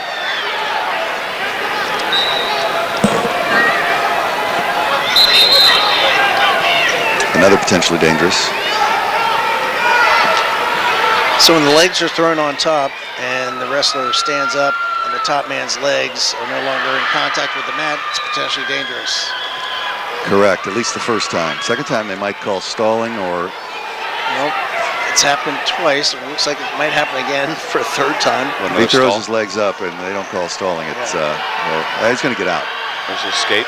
There Not it is. yet. Oh, a warning. Another stall. That's a point now. And where's the escape? He's got one right there. There's his escape. And coming. one more. Yeah, 4-0. 1 point stalling, 1 point escape. That's a nice exchange for Hinton. Take 2 points with that escape. And now he's in on a shot. Nice, looking deep to finish. Single leg. Keep him in bounds. Don't let him get out. Yeah, bring him back all the way. That's going to be stalling again. Back. He's going to be stalling again if he goes off the mat. There we go. That should be technical violation fleeing the mat, right? At a minimum, stalling. He ran off the mat to avoid scoring, which is a technical violation, but at a minimum it's stalling. But there was a no call there. You're right. Jerry, I don't know if you peeked over at mat 2, Division 1, but you're looking like you're in trouble. 138. Yep. 8-1, Eds. Wyatt on top here, or trying to get on top. So this, he's going to roll over on his hip and get some back points here. Oh. Can't see, I got a scoreboard in my face. No, not that. It's the one down there on the mat. So Christopher trying to come around, but get that right arm around. Wyatt's able to shake it off. He's got to get that right arm around the body. Get the right arm out. Yeah. Get your, there you go. There's two more. 6-0. 6-0. At the That's end of a the good period. lead, yes. All right, 2 minutes. 2 minutes to your state championship. Coming home to Norwood, Jerry. Absolutely. They had their first girls state champion, I'm going to say 2 years ago. This would be their first boys champion.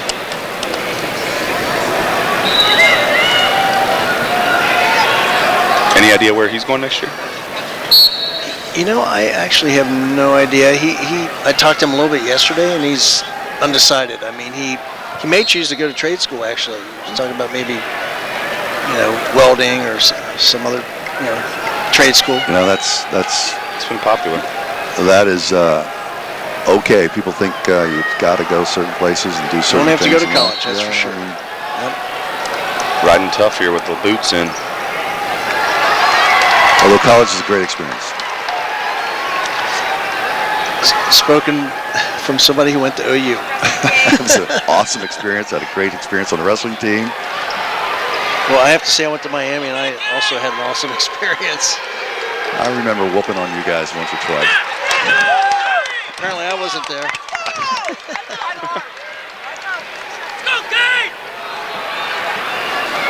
Wyatt in full control here. It's got just under a minute. Left to go in the third period. On one of our other matches. There we go, yeah. St. Paris Graham has to score basically all their wrestlers. They need to win 3 of the 4 matches they have. Currently they're up 2-3 on mat 3. They have 4 matches in the finals? 4 finalists, yeah. Buckeye has 4 as well. But it appears Graham has lost 1 or 2 and Buckeye's 1. How many are head-to-head? Any? 2 more for Graham. I'm sorry, I'm focused on that match. Apologize. Wyatt Hinton. Back to match 4 with Hinton. 6-0 lead with 30 seconds left. A commanding lead at 30 seconds left too. He hasn't shown a letdown at all. There's 1 point. Let's see if Hinton can take another shot and score here on the edge. 10 seconds left. Hinton work his way around behind. Left return for the takedown. He's going to get that final takedown with 1 second to go. And there you go, state champion. 8-1. State champion. Is that their first, you said? Yep. That is first boys state champion. Outstanding. Hopefully that'll break the glass ceiling and we'll see more things from from Norwood.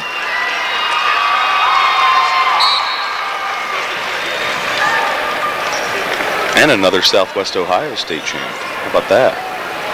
Saw Logan Dean. Now we see Wyatt Hinton. So we're 2 for 2. Let's keep it rolling. This is the St. Paris-Graham match now. It's 3-5 with 15 seconds left. Graham on top. Out of bounds. They go back to the center with just 10 seconds left. They're going to have to go big. Is that Ed's? No, Division 2. Yeah. Oh, of course it's not Ed's. No, we have Ed's 1 on Division 1. That was Wyatt Hinton. Jerry, did you mark that, by the way? Wyatt Hinton being congratulated up in the stands. That's what they were showing. And there's your state champion for Graham with some much-needed points for Graham. There's Hinton right there walking up the stairs.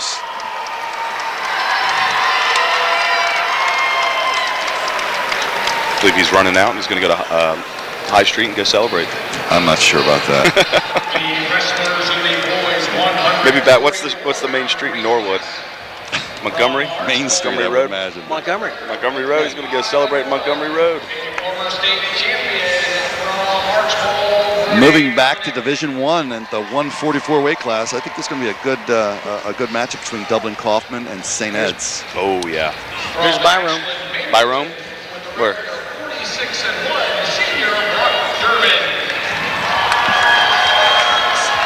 Walking with Bennett from St. Ed's and Norwood gang.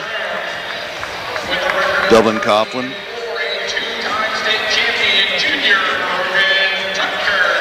Right, so we're kicking back to Division 1, 144-pound weight class. Ryan Bennett of St. Ed's, 34-4, senior versus Omar Ayab. Dublin-Coffman, who is a 2-time state champion, 39-2 record, senior out of Dublin-Coffman. How did Bennett do last year? Did he place? I believe he did. He's pretty well credentialed, right, Lou? Oh yeah, he's a state champ as a freshman. Then he was 4th as a sophomore and runner-up last year as a This junior. is going to be a good match. Yeah. You've got 2 state champions coming at each other. Yeah. Ayub going for his 3rd title. He's been a 4-time finalist. Jerry, we differed on this one too. We did. I went with Ayub. I went Eds, you know. I'm loading up on the Eds, guys. You know, you're a homer. I'm up 2-0. Do as everybody else is doing. I'm up 2-0, Jerry. You're up 2-0. I need to You have to win the both next of two. these. Yeah. To split. Then it comes down to the tiebreaker, and I need at least one more pin in the finals. Wait, why 1? Well, that puts it at a net 0. Right. And here we go. Again, Mat 2, Division 1, match 651. Off and going. We've got Ayub. No, that's Ayub. Yeah, that's Ayub. That's Ayub. He looks big. I mean, big and tall, right?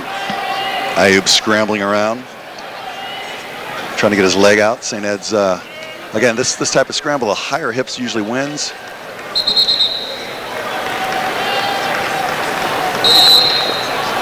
This looks like it might go stale. Stalemate that out. No, Ayub he's tries to trying run. kick out. Not, Comes back in. Squares up. Pinch those knees together. Try to prevent the takedown. Ayub looking, holding, wanting that stalemate. St. Ed's having nothing of it, working towards the middle. Oh, here we go. There, that again, the hips got to get up. You got to get your hips up to win this battle. Oh, his knee. Oh. Potentially dangerous. Yep. Called when he saw it. Ayub, is it Ayub?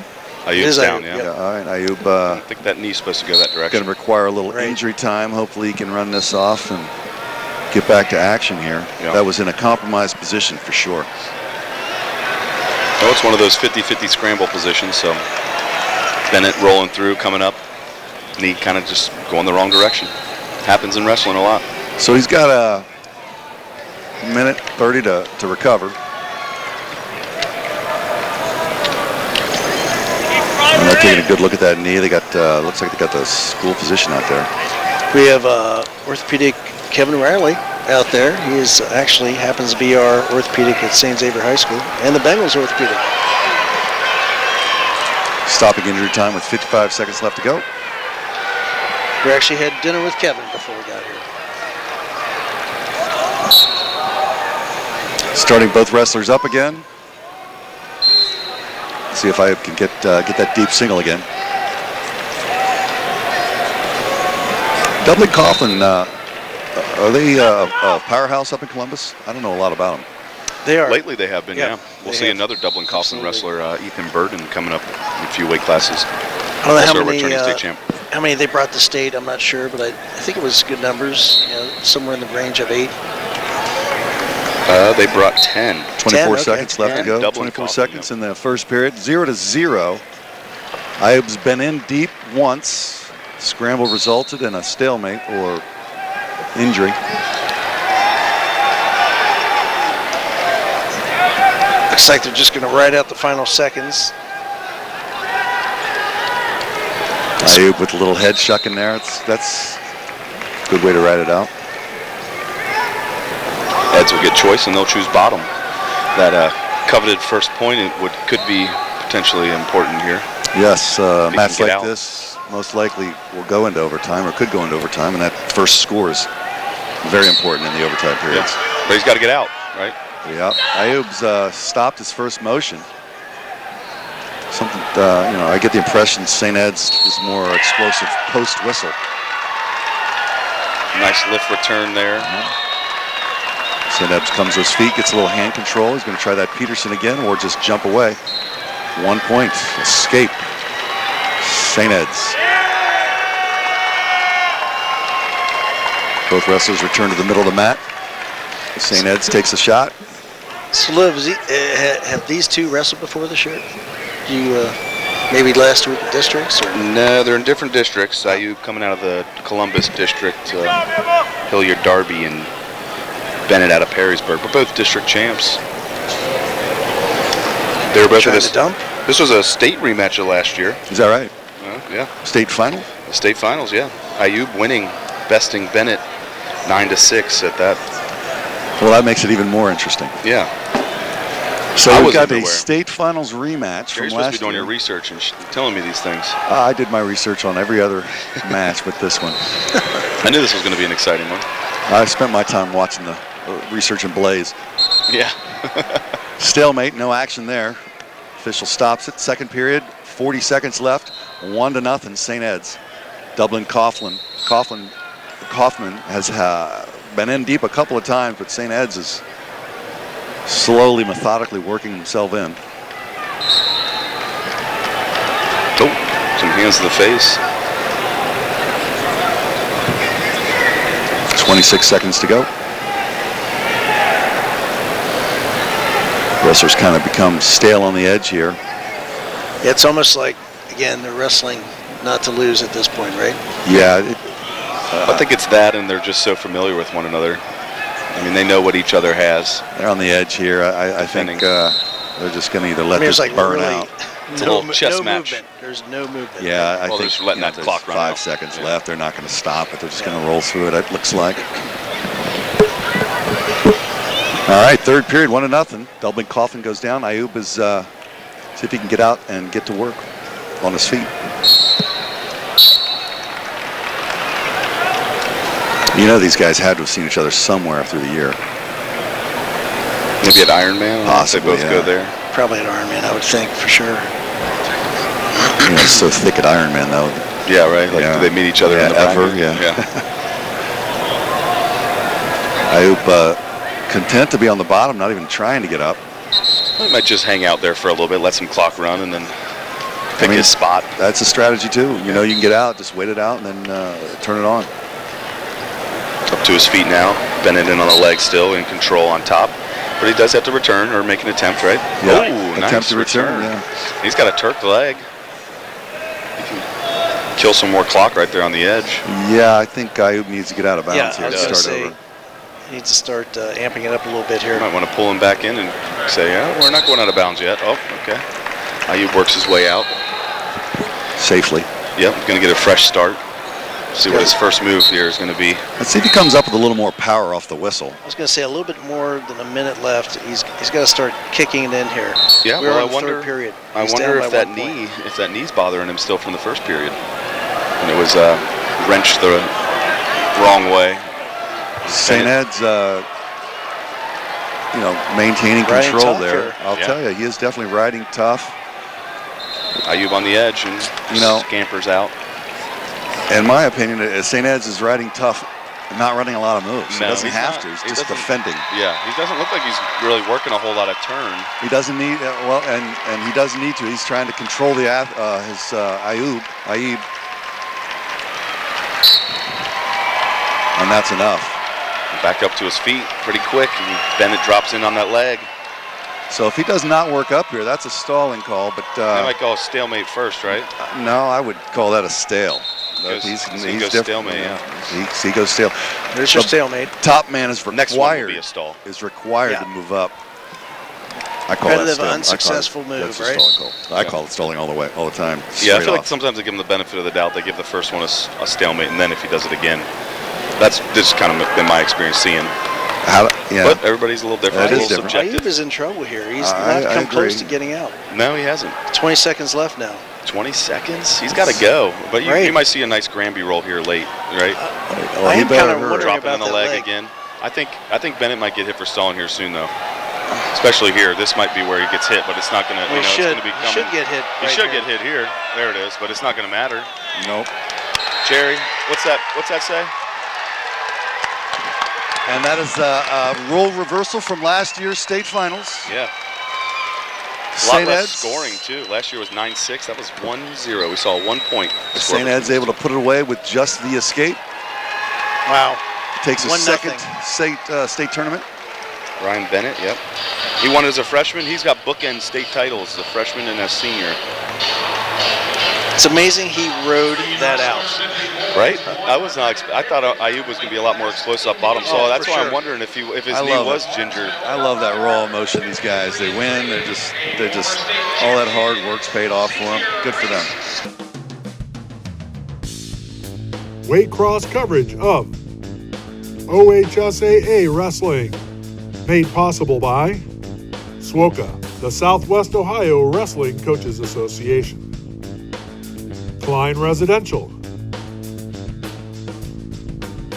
Jeff Burkhoff's Old Coaches Association. Dr. Stephen Daly of UC Health. Kent Smith of State Farm. Mark Floan, Cold Spring La Roses. And Steve Burke of Operation Giveback. You know, for St. Ed's, though, this tournament is not their toughest tournament on their schedule. No, I agree. A lot of people, the state tournament, you prep for the state tournament as that's your toughest tournament of the year. Obviously, you want to win a state title as a team, but that's not their toughest toughest tournament. Well, we're moving on to D1. We're staying in the D1 spot. This is going to be a good match with Joy and Murphy. Joy from Wadsworth and Murphy from Moeller. I will tell you, Moeller, with the team score as tight as it is, with LaSalle, they need to win every match, both of the matches they have in the finals. Let's see if Jermaine can rally his guy from Moeller. Well, he's got a tall task ahead of him. He's got a 2-time state champ going for his 3rd title and a 4-time finalist, Jackson Joy. Yeah, that's a lot of hard work. Joy's up a couple weight classes. He was 132 last year. I talked to Jermaine from Moeller, their head coach, earlier today. It's the game plan. You know, he said he feels like both his athletes can compete at this level in this finals. Yeah. I mean, I'm happy to see the Moeller guy in the finals, but I was really anticipating Jackson Joy and Ty Wilson. Well, he did Wilson was upset. Acknowledge that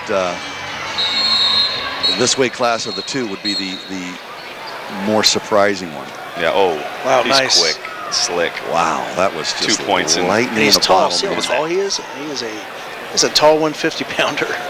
Just He's lightning. kind of unassuming too. You know, he doesn't look like, a world beater. He doesn't have the Murphy definition gets of out some for guys. one on the edge. But he's just so slick. Look at that little shuck. Another two Another points 2. for Joy. He's just gonna take him down, let him up. Take him down, let him up. Already a score of 4-1 in favor of Jackson Joy.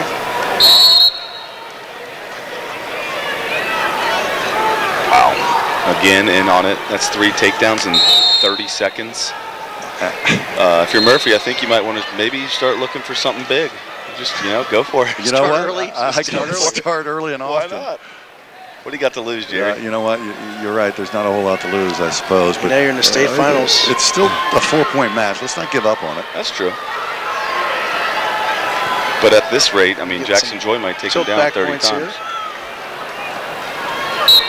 There's that tilt we talked about. Mostly for the points, and then they usually adjust. It looks like he's going to let him up again. So it's 9-3 in the first period with like 45 minutes to go, or 45 seconds to go.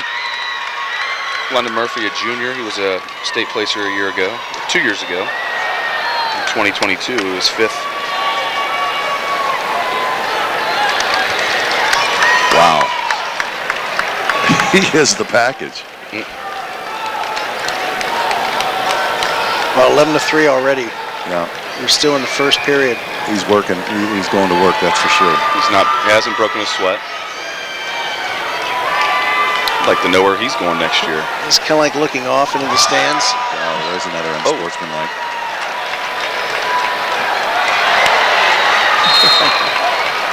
Just tossed her coaches. They need to be careful. Yeah, can you get points for You that? can get kicked out for that. You lose some team points once. A lot of people think your match is over. It's against the team, which it is. She hurt herself throwing her coaches. No.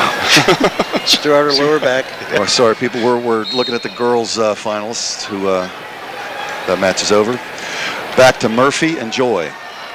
11-3, second period, minute 45. Murphy trying to put something together to slow Joy down. But Joy having none of it. He's looks like he's going to come across, get another 2. 13-3, making the spread 10 points. See if we can tilt this up and get some back points too. Yep. There's 2. He's going to try to hook that leg, near leg, or just hang on to it. Score right now 13-3, so 5 points away from a tech fall, which would automatically stop the match. End the match, actually. So he has 3 losses on his record. Where'd he lose? Ironman. Ironman, yeah. Let's Muller up. Murphy up again. On the edge there, and Murphy collects his 1 point. 4-13.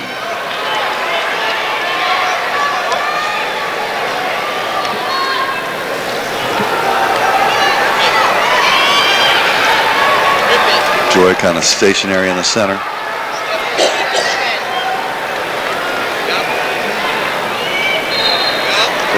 Nice ankle pick. That's those long arms you're talking about. Yeah.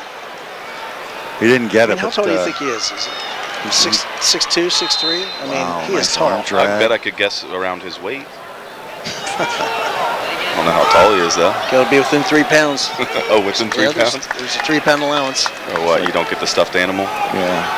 You get the age and the weight, and you get the animal. Oh, here we go. Is he working for 2? Good for Murphy. Look at that. Comes up, gets 2. 13-6. Period. All right. It's right there. His choice now. He's going to try and go down and get out again. And oh, he wants top. Coach Jermaine Lindsay says, let's go top. Right. Pretty much got to have a turn here. Go for a pin down. I know who trains London Murphy, so I'm guessing he's probably got a cradle. Points. He's probably got a cradle in there. It looks like he's going to kind of bait him, maybe drape over the top and throw a sloppy cradle if Joy. Oh, he's very flexible. He's on pretty tight, yeah. Murphy's on tight. Looks like this might break into a stalemate here. Right. There's really no progress. Joy hoping to shake him down, but I don't know if Joy's too tight. He's in there commanding. I don't know that he's really trying to get out at that point. He's just kind of hanging on, waiting for the stalemate, let the clock burn. Yeah, I feel like he could have done a little more to get out because London was starting to get a little high. There's a nice Granby roll out of bounds. I think Murphy, like you said, needs to let him up and let it rip. Yep. But with the quickness and athleticism that Joy has shown us just in this match alone, I don't know if it's in his wheelhouse. Murphy's. Here's we'll put the strap on, throw, lift. He's a little bit high here. Yeah. Oh, there's split. Nope. Potentially dangerous. Yeah, talked Joy, about that earlier. Yeah, like you said, Joy's looking like pretty content, just kind of letting this match wind down. He's not doing a whole lot, but enough. Not putting himself in any bad positions. Yeah. But definitely not the pace that he was starting. Right. 3 takedowns in the first period. 30 seconds. Yeah, he was on the pace. Now he seems to have just kind of cruise control. went into. There's a Turk. He doesn't look fatigued. He looks just in control. Oh, Murphy. Oh. All right, he looked like he was in a Comes up with the compromising takedown. position. He was on top. I thought he was going to reach back and maybe be able to pull his head under and step over. 45 seconds left to go in the third period. It's 13-6. Murphy chooses optional start, indicating he's most likely going to go on his feet. I don't know why he wouldn't just let him up. Yeah, he took a peek over at Jermaine and he asked, "Do you want to go neutral?" And he said, "Not yet, maybe." Or maybe the optional way. So Murphy works out for the front headlock. He still is in control. No points given. He's just going to try like. Looks like he's going for an assassin or. Yeah. He's going to lose control here. It looks like he might. If he gets that right arm around the body. I think Joy's right arm's trapped. He just needs to get it around. They haven't awarded anything yet. It's coming. Should be, yeah. Yeah, he's been There on it his is. butt. He's been on his back for a little bit, but.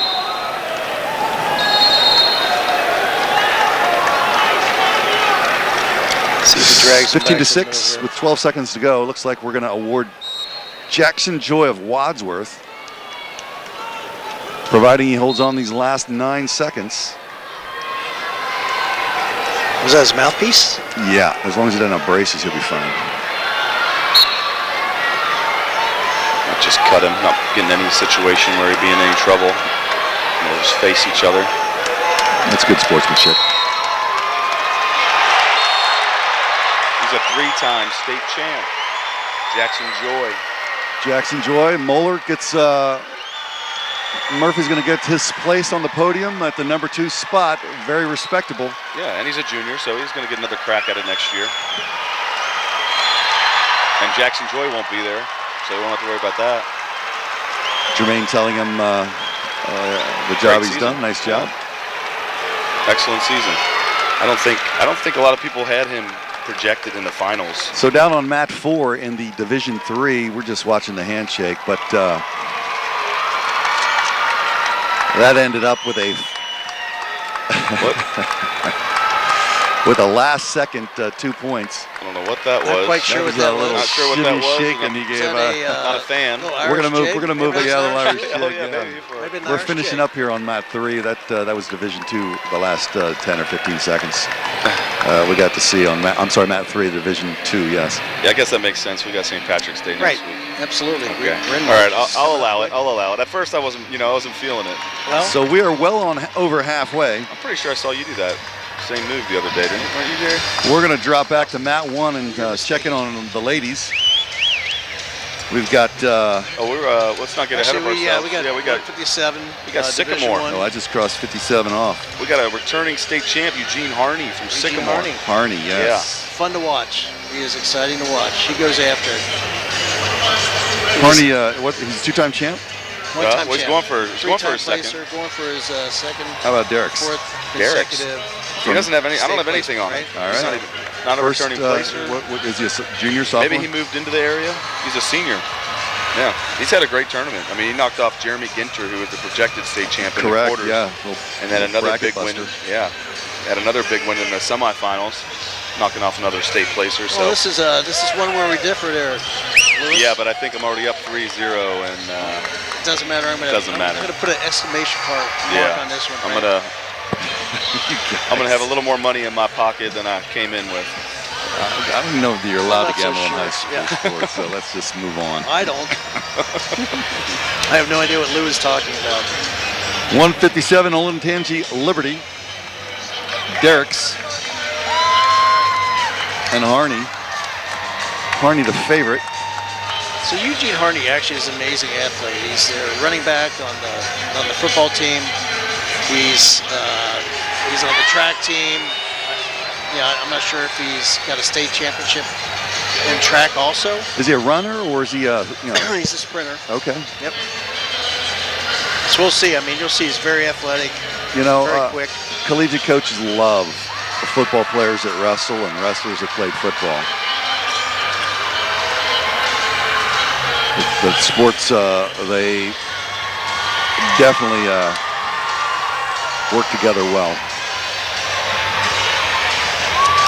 And Eugene, he's been known to lift a weight or two also. I mean, he's we're getting to the guy. athletic, the weight classes where these guys are definitely men physically. Both wrestlers feeling each other out a little bit in the center circle. Harney had a pretty tough draw. He quarterfinal match. He had drew his opponent from the state finals a year ago, Bradley Eaton from St. Ed's. He beat him pretty handily in that match. Last year it was a little tight. It was 5-4, I believe. He won. Able to take care of business, and here he is. His white singlet with some green, yellow on the headgear. Jason Derricks, we're on the wrong match That's here. okay. Over there on mat 1, we talked about going to the women. I think that's where we're going to move the camera view over to 6:59 mat 2.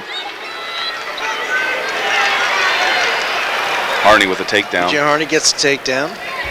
1 minute left in the first period. There we go. That's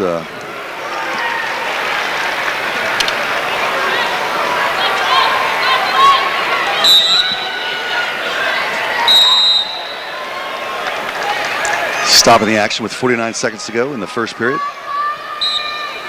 Harney on top, 2-0.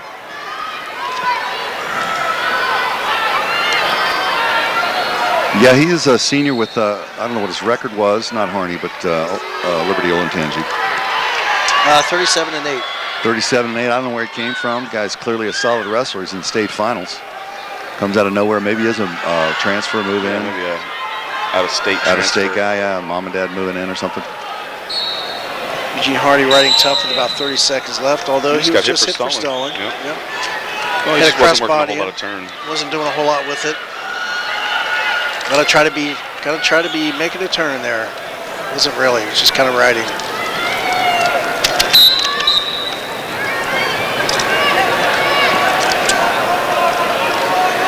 He's still riding tough, not really working on the head.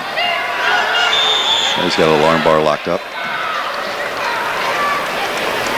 Be interesting to see if he goes to college and wrestles or plays football.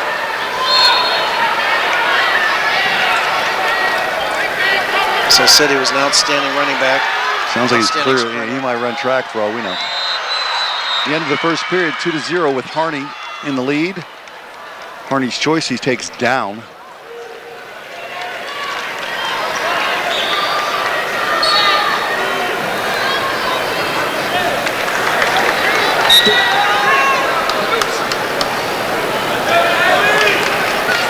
He's pretty explosive, so there he is. He's up.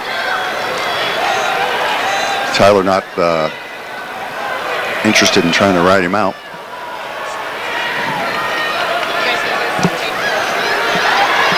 Should be 3-0 there on your score, and for Harney, not Derricks, get the points there. Harney's got a 3-0 lead here in the second period. Yes.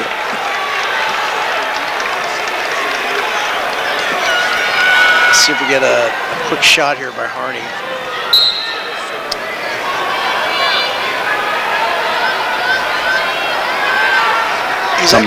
He slowed this pace way down. He's typically wrestles a lot quicker, a lot more aggressive. He's so cautious in the state finals. You really don't want to make a big mistake. 1 minute to go. Harney on top, 3-0. Tyler yet to get on the scoreboard.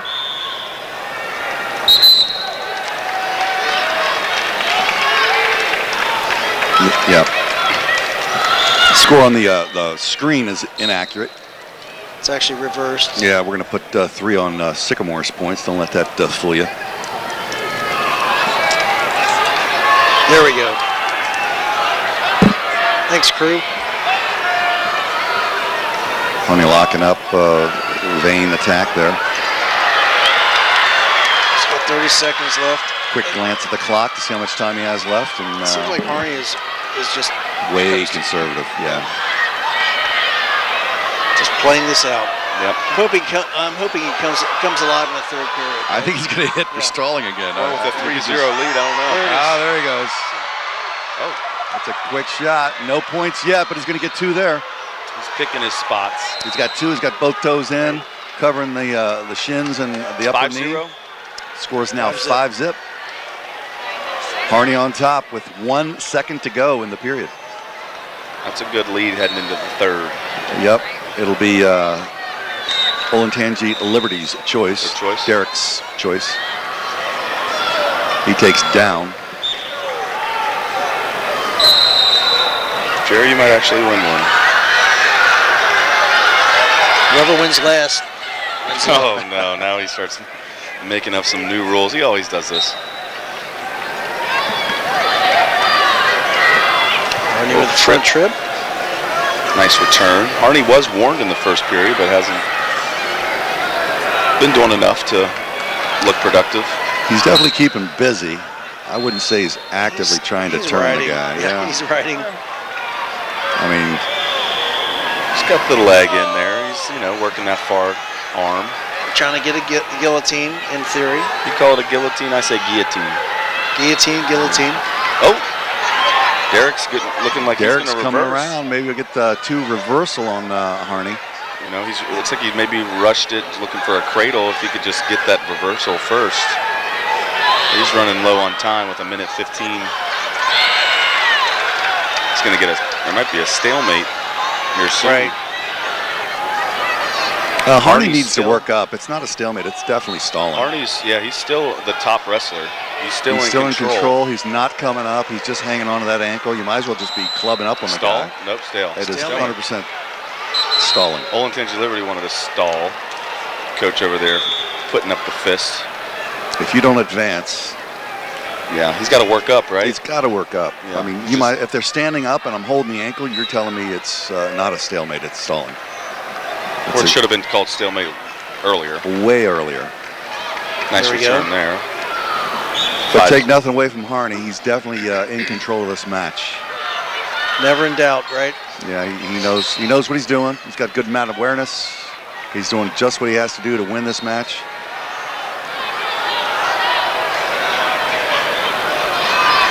It's like to be 3 for 3 from the Southwest Ohio district with all of our guys are doing well. the ones that are in the finals.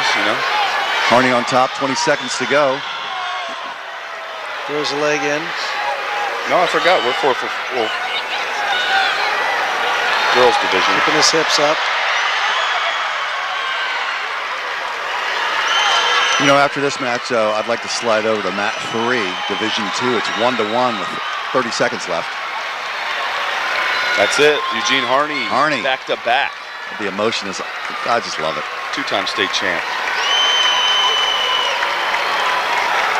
Over on, Let's see if we get a backflip. What do you think? Did he do one last year? I thought he did something. Maybe. Let's see. Thinking about it. Thinking about it. Oh. you guys. Come on. Over on mat 3, we're going he's into gonna do Here it something. is. Here it is. Whoa. that's sweet. All right, I called it, Lou. I win. If you can do that, then I'll let you win. Over on If you mat go out on 3, the mat and that's do that. 1-1. If you can get on the mat and do They're that. going to go into overtime. Did we by chance catch that front handspring to a backflip? Oh, yeah, they might want to wind that back up. But right now, we're in overtime on Division 2, mat 3, 1-1. And we're a little pause in the action as the coach wants a little explanation as to why his injury, why it's injury time and not recovery time. I think the Sycamore coach is asking the referee why he did not get a complete 10.0 on his front handspring to a back flip. It was a good, yeah. I think he got a 1 point team deduction is what he got. That's exactly what I got. I saw the official take it away.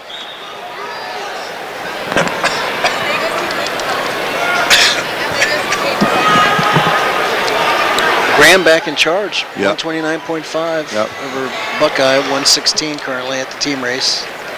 Both wrestlers in a sudden victory, staying in the center. Neither wrestler wanting to give any ground. No takedown given through the entire 6 minutes, no takedown. It's a nice shot out of bounds. Action took him out.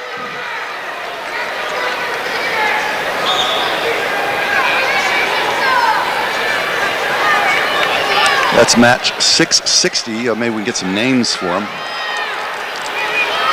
660. Division 2. Yep. Oh, he's behind, but there's no 2 yet. Still no 2. King and Overmeyer. He does a little forward roll and wraps up the ankles, preserving the 2. He's still hanging on. Nothing yet, and it's just 8 seconds to go. Let's see if he can wrap it up. He's got that arm under his leg. There's 2. With time expiring. Caden King. 1 second. David King wins it. Caden King. Medina Buckeye. There's a little competition for Graham. Well, he's a returning state champ, so he's going to get his second title. Coach wants a little explanation before he lets him raise the other athlete's hand. Clearly doesn't agree. Officials stay to it. I don't know that they conferred about it, but that's Braun. That is Braun. He's a Hall of Fame official inducted tonight. Buckeyes, 2-time state champion, playing the crowd a little bit. Could he do a backflip? I don't know. It looks like he's going to climb the bleachers and go get a drink, or Coca-Cola or something. Oh, that's great. Little love for Dad. Where's Mom? Buckeye fighting back for the team points. Graham is in the lead. They got their 15 points back, but that's going to put a dent in it. I think they get 3 points advance or win and a 4-point advance. So coming up next, we're going to switch gears and go back to the girls division, where we're going to watch Kayla Kneeline from East Liverpool. She's a senior, 48-2, against Caroline Clowin from Ayden, Ohio, coming in at 39-1. These are both 2-time state placers, with Newlund having placed 3rd and 5th previously, and Claywan from Ayden having placed 3rd and 3rd. So back-to-back thirds. So we'll see how this one pans out.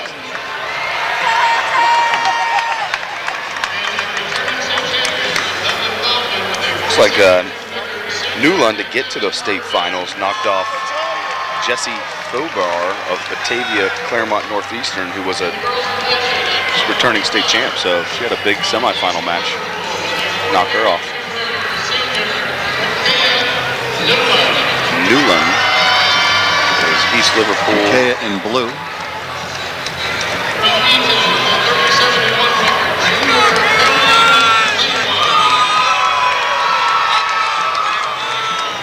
So Michaela Newlund in the pinstripe singlet, and her opponent Caroline Claywan from Ayden in the purple. A little boxing to the coach's belly. What? Yeah, she gave a little couple of rabbit punches there. Nice little warm-up. Speed bag warm-up. Ayden up over there by east of the Dayton, city of Dayton.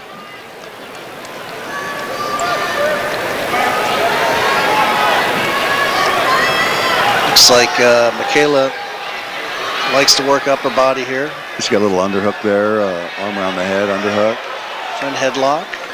Spin behind, trying to get that 2 takedown. Caroline able to put the wizard arm up.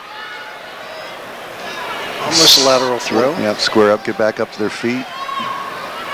And Kayla looks, you're right, she looks like she's gunning for that upper body. She looks like she's got a little power to her. She's got a Greco background. Okay, that would explain the... I don't know, I'm wondering. I don't know. See it. She's definitely strong.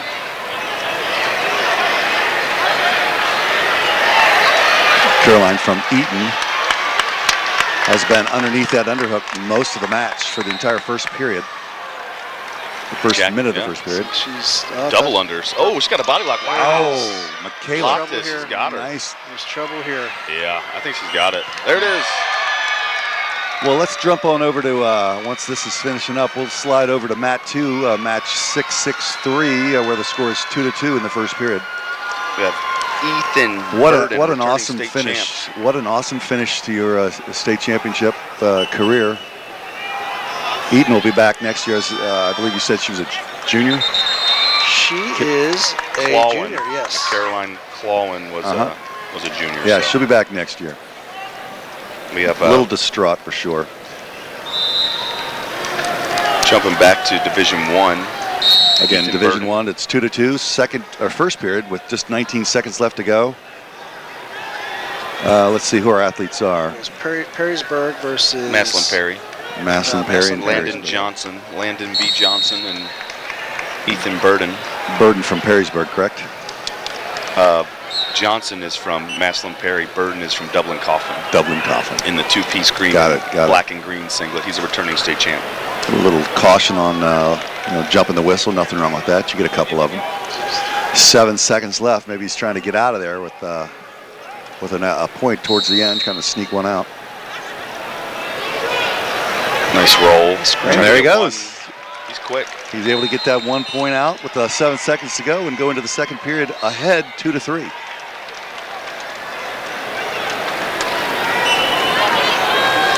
Dublin-Coffman takes down to start the second period. So Ethan Burden from Dublin-Coffman, 3-time state placer, placed first, second, and fifth. And Landon Johnson, Maslin Perry, comes in with a record of 28-10. Another point for Dublin-Coffman, making the score 4-2.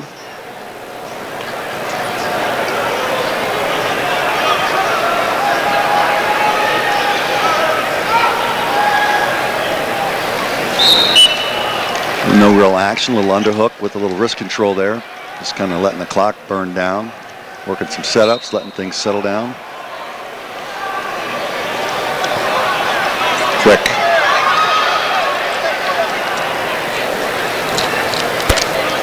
He reminds me of some lighter weights. His stance drops down to the mat. And Yeah, he's pretty long and lean, both of these wrestlers. yeah. But quick. Yeah, a lot of times you think at this weight class they would be bodybuilder big. But a lot of technique and some conditioning will take care of that all day long.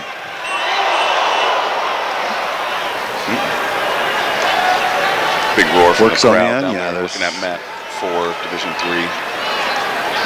Both Potentially men's dangerous. working on the edge here. 2-point difference, so it's anybody's game. And you really start to miss that stage when you get to these bigger weights too, when they get those big mat returns. You hear the booms. Yeah. Yeah, they used to have the mats elevated, where it'd be Yeah, a they lot did. louder boom. When they had it elevated, I remember when I did the state tournament, they actually came up and told me, listen, it's going to sound a lot harder. It's gonna sound a lot harder than it is. So make sure you don't call a slam based on the noise and the crowd. Did you have it happen? No, I had it did go into overtime. The guy did throw him to the back in sudden victory, but it was exciting match. 4-2. And Dublin-Coffman ahead to start the third period on top.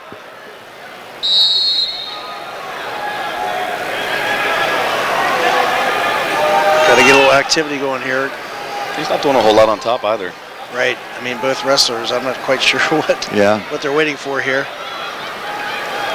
They're waiting for that official to say there's 1 minute left. Great. Switch attempt there. Coffman covers it up nicely, returns to his hips. Just like we talked about, nobody wants to make a mistake.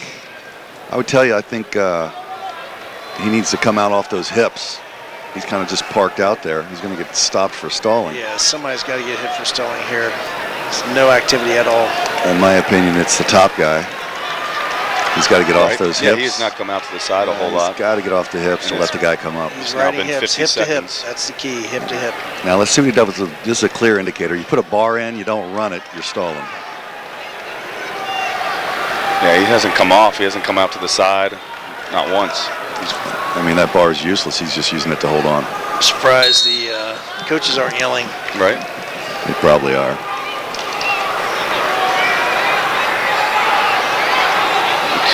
Okay, injury? 1 minute left in the Injury time. third. Oh, injury time. You got a little elbow issue. Got 3 matches, 3 Division 1, 2, and 3 working. 2 of the 3 are injured. Over on mat 4, it looks like they're going to injury time's run out. It's definitely expired. I don't know if he's going to up. Looks like they're going to. We got in a close-up of this Massillon Perry coach's mullet and the vest. We're back on the mullet. I like the vest. Look at the vest. Look at the mullet, the whole combo. And he's got a little style going on. And the shoes. He's got the. So on mat 4, that was in a slam. It looks like that was a slam called. I know we're not watching mat 4, but there was a slam called, and recovery time expired, and the kid who got slammed won the match. No, there's an injury default? It's not an injury default. Well, it's a disqualification. Yeah. He won what? Back on mat 2 here. There is about 45 seconds left. Dublin-Coffman on top, 4-2. Looks like they're moving a little bit more now. Now the time is starting to tick down. Warning stalling on green. So there's that warning that we've been waiting for on the top wrestler. 34 seconds is a long time to ride straight on your hips with 1 stall call. But then again, 1 point's not going to win this match for Perry. Now he's moving. Tries to switch. See if he gets his one. He gets his one. Goes back to his feet with 20 seconds to go. They're wrestling. 1 takedown. Let's go. He's got to go. Now the stalling makes a difference. Right? Absolutely. He's got to push the pace 10 He's seconds. got to be pushing the pace. He's got to be shooting. He's got to make it obvious that the other wrestler is stalling. I don't feel he's doing that. Yeah. Haven't really seen that call here in the finals. Oh, quick shot attempt, but I don't know what they're doing. The time's up. Yeah. I don't. Maybe there's 1 second left, and they're just going to try and save start. But there's 0 time left. yeah, what are we looking at? 1 second. Okay, 1 second. We have the time tapper out there. You know, 1 second. I agree. It's 1 second. You need to finish the match, but this is only going to get hurt. Right. Oh, he got in on the weight. You know what? That's hyperextend it, tear those ligaments. Spoken like an orthopedic. 2-timer right there. Dublin-Coffman.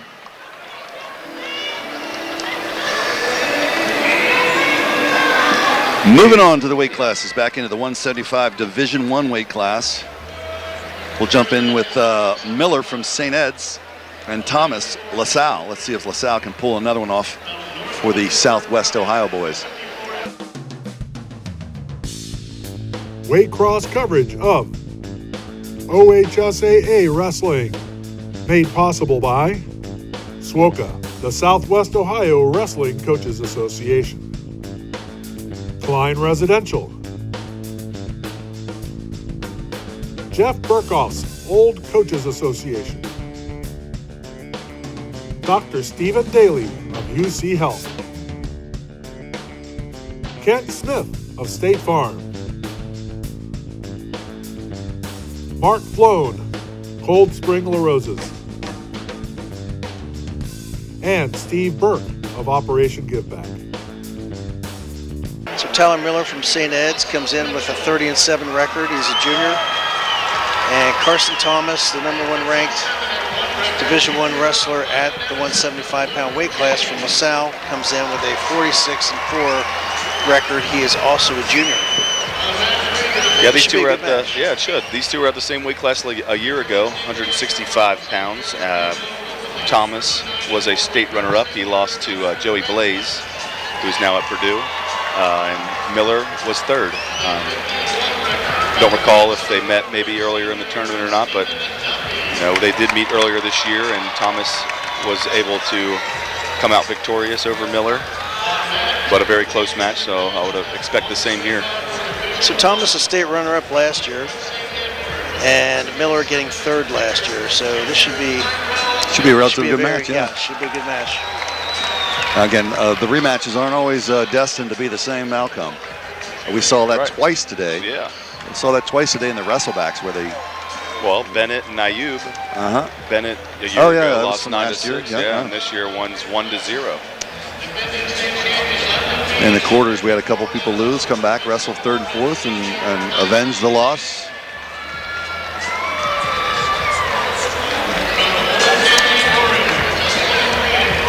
And we're off to mat 2, match 667.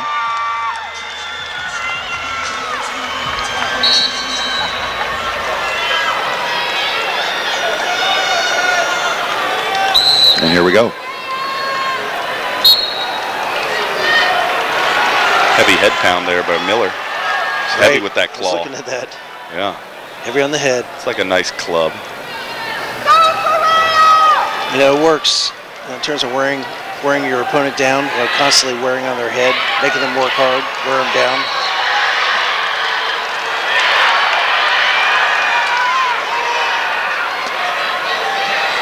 Miller working the edge. Official calls them out. They're going to start on their feet back in the center.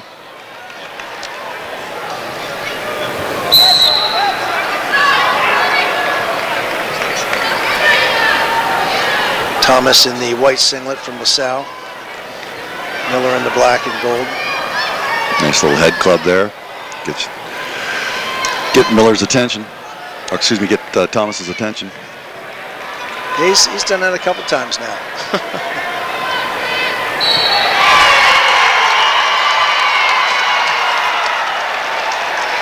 St. Paris Graham on the other mat, pin in the first period, first minute. It was quick. Yeah. They got it locked up, right? They got it locked up, I think, at this point. That's Cramblett. He's going to Air Force. Oh, wow. He's had quite a career for St. Paris Graham. Thomas and Miller still 0-0 here in the finals at 175 pounds. Both wrestlers wrestling like they have wrestled before. Yes. Cautious and conservative.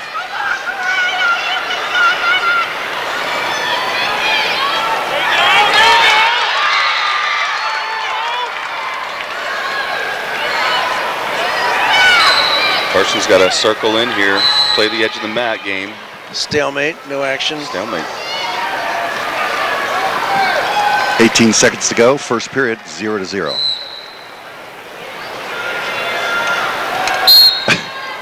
Little head popping going on. Where's that? Right. It's like cats boxing each other, Slap in the face, slap in the face.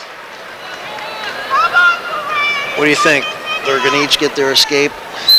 And we're going to go to the ultimate tiebreaker. Looks like it. Right. I don't. What'd you say the score was when they wrestled this previously? Yeah, no, I don't remember, but it was, I believe, a 1-point match. A 1-point match, yeah. So that might even have been an overtime match as well. Thomas chews bottom. We're going to optional start for Miller.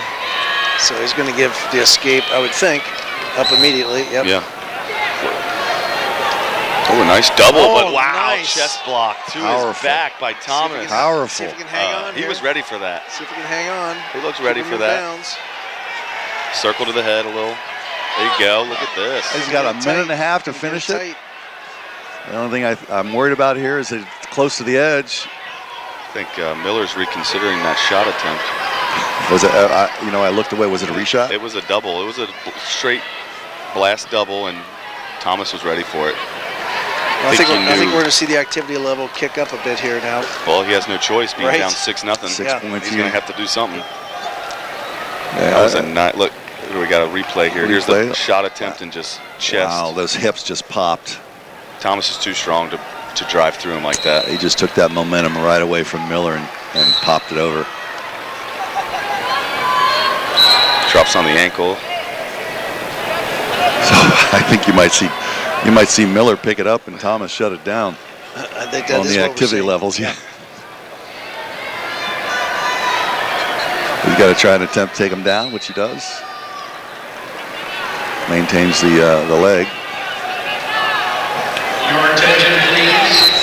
Would a member of the coaching staffs of Perrysburg and Norwood. Oh, he's on the shot now, though. Reversal. Miller works the reversal. Very nice, yes. Is he locking? Nope. Out of bounds, 48 seconds to go, 6-2. Still a pretty tight match. Thomas's coach, Cody Young, telling Thomas he needs to get up and get one here.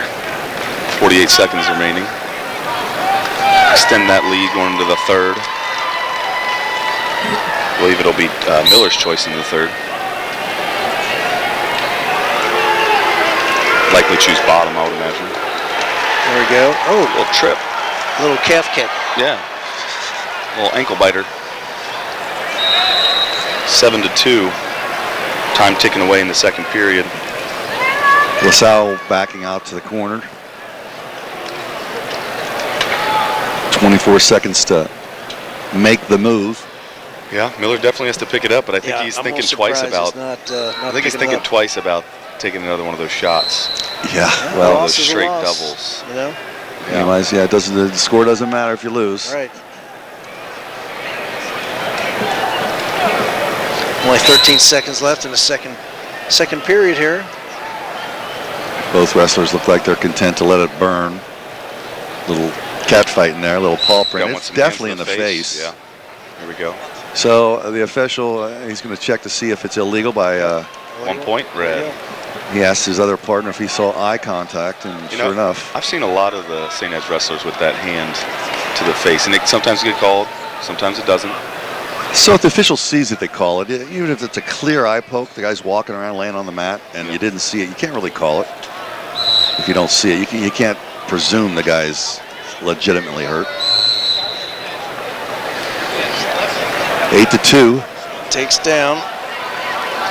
What's your take on when guys drop down to that three-point stance? In this situation, it's kind of like a stall tactic. You mean when he like a little tripod here? Yeah. Well, he's getting. They have to advance, of course. You let him sit there for a minute. You warn him verbally. Let's improve, and then you have to hit him. There's a cradle. Get a chance. There we go. Gives him 1 point up. 5-point match disparity here. There's another eye pop. Well, the difference is that chest block. That's the 5 points right there. Yeah, you're right. You're Chest right. block We got a whole different match if he didn't take that double leg. Yep. But he's got a lot of time to work here. 90 seconds. But he's going to need to do it. Stalling there is a warning with, on red. On with some heavy Thomas. activity. On Thomas. Kind of surprised. Nice There wasn't little really low a lot of shot. activity going on by either wrestler. Thomas will be content to burn some clock here. Definitely. Even if he gives a 2 up. Yeah. Just don't put yourself in a compromising position. Any back exposure. I think he's going to get 2. Get that arm out. He's going to get 2 there. Yeah, if you can get that right arm around.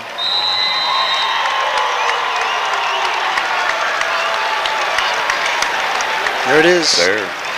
10-3. 45 seconds remaining. Quick glance at the clock from Thomas. See how much work he has left to do.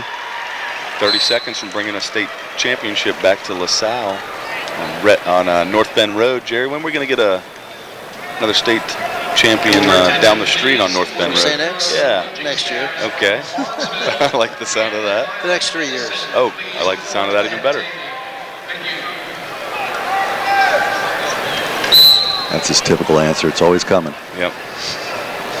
Well, Next one. Close Christmas. when you have a freshman like Kane Schalger, it's, I heard he's hitting the portal, heading to Moeller. I don't know. He'd have to sit out I'm a going to year. make no comment on that one, right? You never know what they have to do anymore. It's crazy. These move-ins and transfers are just. They're both Catholic schools. You can go to school anywhere you want. Well, you can go wherever you Here want. we go. Thomas. There's still that sit-out thing. Yeah. Yep. dominating win, 10-3 for Carson Thomas. Well, he looked good. That, as you call it, chest pop, the little throw there was definitely got into Miller's head. 10-3. So now a two-time finalist, one-time champ, and Miller's not happy, not going to go. Oh, maybe you will go shake the LaSalle coach's hands. Next up, we're going to do a little bit of a split screen. We're going to cover the boys Division I 190-pound wrestling match championship between Matt Kowalski of Springboro versus Gerald Miller of St. Ed's. And we're going to split that with another local favorite, girls 170-pounder, Megan Werbreth. We got two local girls here in the finals. Right, Taylor, and she's going up against Elizabeth Madison of Loveland, who's 38-1, a sophomore. Returning state champ, by the way. Returning state champ. Yeah. Loveland's got a nice girls team. This would be good if we could do a split screen. That'd be awesome. So that would be Mat 2 and Mat 1. Or Mat 1 and Mat 2. Well, we could do it that way. I'm okay with that also. Kowalski, Springboro. Wrestling the brother of Miller that we just saw from St. Ed's, Jarrell Miller now. Oh, he's wearing his bathrobe. He's got his bathrobe on. Oh, look at that. He just came from the hotel. He's ready. I think he's going fishing. He's a two-time state runner-up, so he's looking to get his first title. Good for him. I hope. But Kowalski says, I want to keep that streak alive. You can continue to get second. I like the golf polo, right? The what? The golf polo. He's going to work. It's corporate casual. I've been seeing that more and more. A lot more kids have been wearing the polos. I'm over here on Mat 1, match 670 on Mat 1. That's Italian Loveland. Right now, on our screen, we got the Ed's wrestler Miller take down quickly on Kowalski. There we go. So on the left is the boys Division I 190, Kowalski, Springboro versus Miller, St. Ed's. And on your right is Megan Werbreth Taylor versus Elizabeth Madison of Loveland. And Elizabeth Madison from Loveland is out in front 2-0 early in the period. She wasted no time.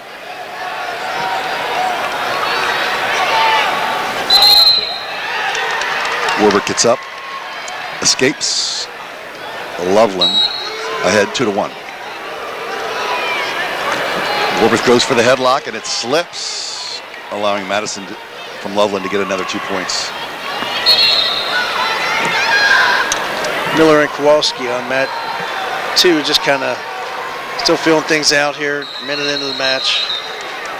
Not a lot of activity except just kind of a little bit of shuffle stepping, trying to get some reaction, see what's going on. Over at Mat 1, we got a little illegal full Nelson, awarding a point. We're 4-2 now. Madison got carried away.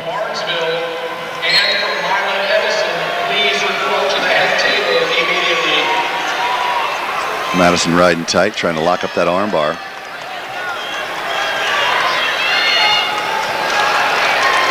Kowalski in the front headlock here. Let's see if he can do something with it. She does get the arm bar locked up, and she's walking to the head. Werbreth disrupts it. And Kowalski just kind of hanging on. Madison pushes him out of bounds, and that gives her a stalling call. You cannot push him out or pull him out of bounds. 3 seconds left. That's a stalling call. And should be no points here as time runs out. All right. He's hanging tough there. He is. 0-0. Madison from Loveland on top, 2-4, or 4-2. Trying to work that far arm bar with a little wrist control. She's got a big step to the head. Kowalski taking down. Hits a nice sit out to a stand up. Gets his one escape. She's collecting back points over there on Mat 1. She's going to pull 3 out of this one. I don't know if she's going to be able to pin her just by body positioning, but maybe she can adjust and get those shoulders down. There she goes. She sat through. That would help her. There's just 5 seconds to go, though. I think she's going to get her 3 points, and we're going to go into the second period. We got a warning for stalling right now against Kowalski. A minute and a half left in the second period. Kowalski up by 1 point. Oh, a nice wizard over there on mat 2. Kowalski's got the whizzer in. Gets out. Goes to a front headlock. Oh, nice. Oh, nice he takedown. caught him by surprise. That was sweet. I think we got an injury. Sweet. That is injury. Yes. I mean, he looked like he kind of stopped wrestling for a split second, but Kowalski capitalized with that finish. Madison still in control over on mat 1. Score 7-2. Starting the second period. She started on top. See if she can get another turn here. She got that arm bar, far wrist. Now she's going to run to the head here. Take a big step, and that'll help roll over her opponent. Looks like it might be a cramp, calf cramp. Madison getting some more back points. Now I think she might be able to finish this one out. She needs, there you go, she needs to sit. All right, both wrestlers getting up. Got a minute and 20 to go. That's a very compromised position. Yeah. I think she's going to finish it up right here. Oh, there it is. So Gerald Miller starting down. Minute 13 left in the second period. Kowalski up 3-0. Kowalski from Springboro. He's riding tight right now. Madison from Loveland, your state champion. Two-time state champion. Two-time state champion at the 170 weight class for Loveland. She's only a sophomore. She'll be back. Kowalski looks like he's trying for a 3/4 stack. Kowalski out of the Kettering Fairmont champion at Kettering Fairmont.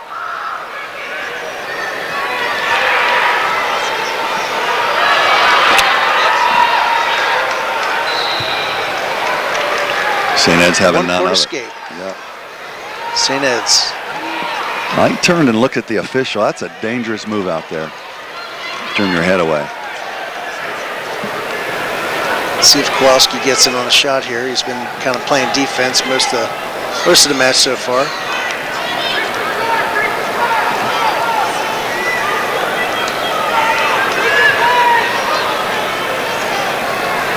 His time's going to run out here. I think they're going to be content to just let the clock tick down.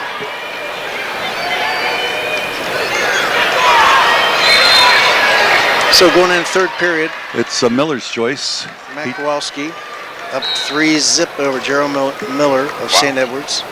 I'm sorry, 3-1. I'm a bit surprised by this score right now. I'm not expecting this. I wouldn't expect both Millers to lose from St. Ed's back to back, but Kowalski's he's for real. He again district champion. Yep. Oh, blood time, I think. Maybe this is some referees time. I'm not sure what they're doing. But there's no clock running. About to start the third period. 2 minutes fresh on the clock. It's 3-1. Kowalski from Springboro. Springboro in the top 10 for team points.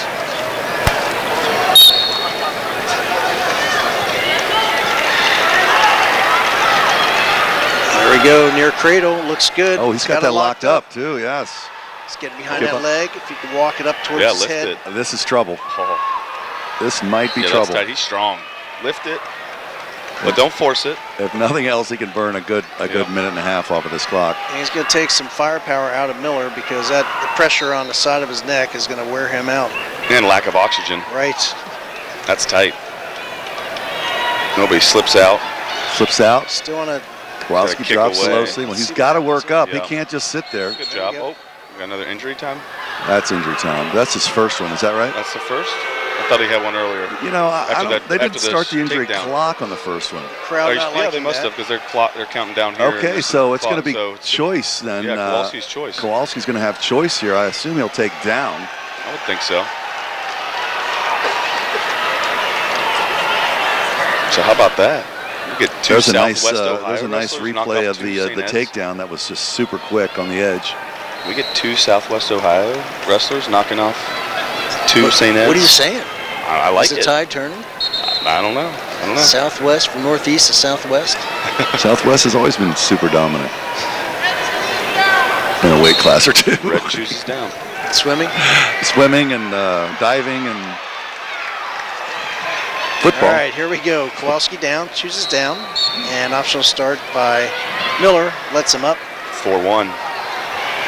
Miller in on the shot now with a minute 15. Kowalski's got to be careful here, doesn't go to his back. Oh. Nice square up by Nice. Kowalski. He gets back to his feet, avoiding the takedown. Kowalski is a junior. Actually, both these guys are juniors. Yeah. And Miller's a 2-time runner-up. Could this be his third? Oh, that's a bitter pill, I think. You know, Yeah. Hey, there's nothing wrong with runner-up, but No. someday you want to be the bride. Yeah. 45 seconds left to go in the match. He's gonna Miller affect him. needs Oh, to. nice. Oh, Nice. nice. Very nice. I think he took that chest block from Carson Thomas. He saw that same shot. Yeah. He's got a nice cradle. Looks like he's got locked up. He might turn him over here and get a few bonus points for Springboro, who could certainly use it in the team category. Got it tight.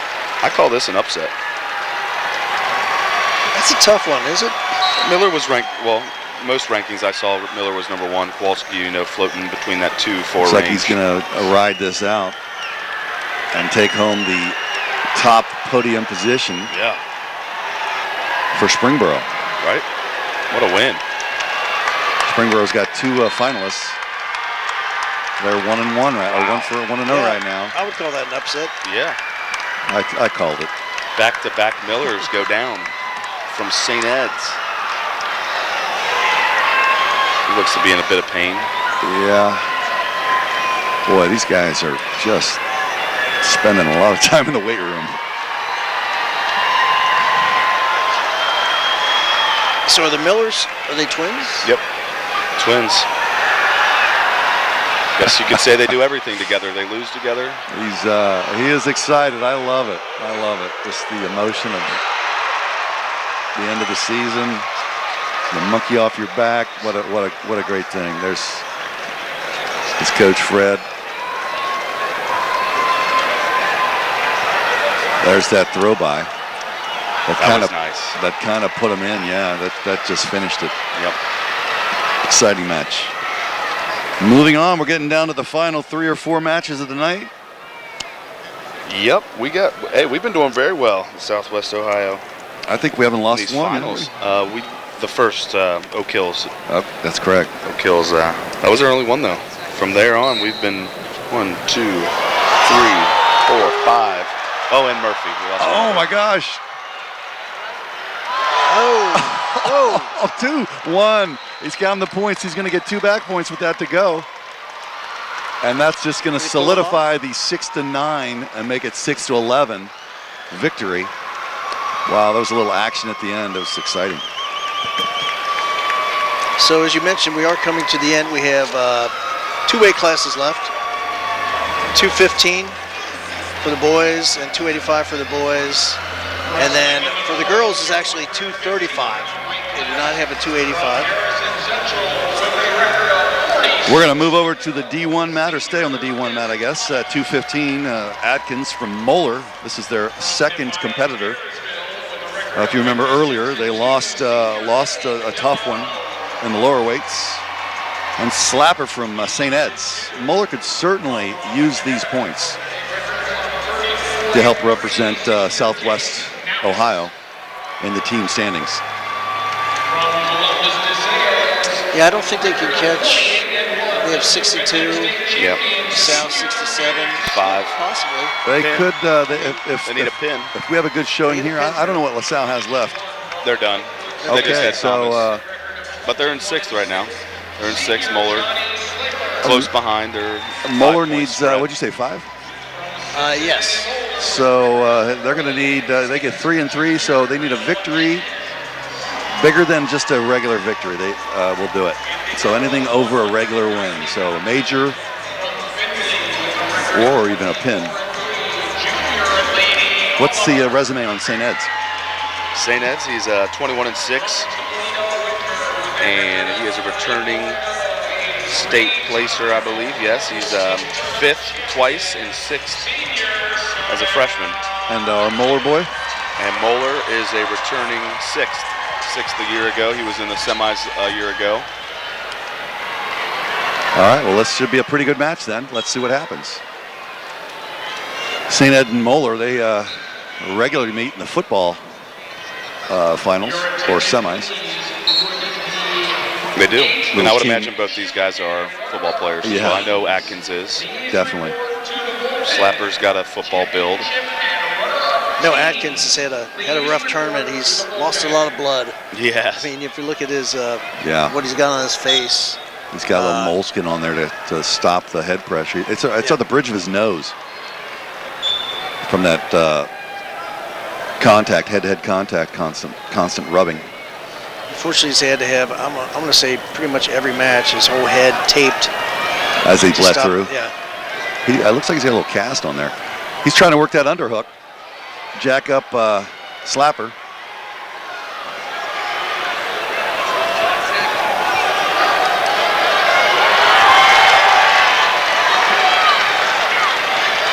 Both wrestlers savvy enough to stay in the center.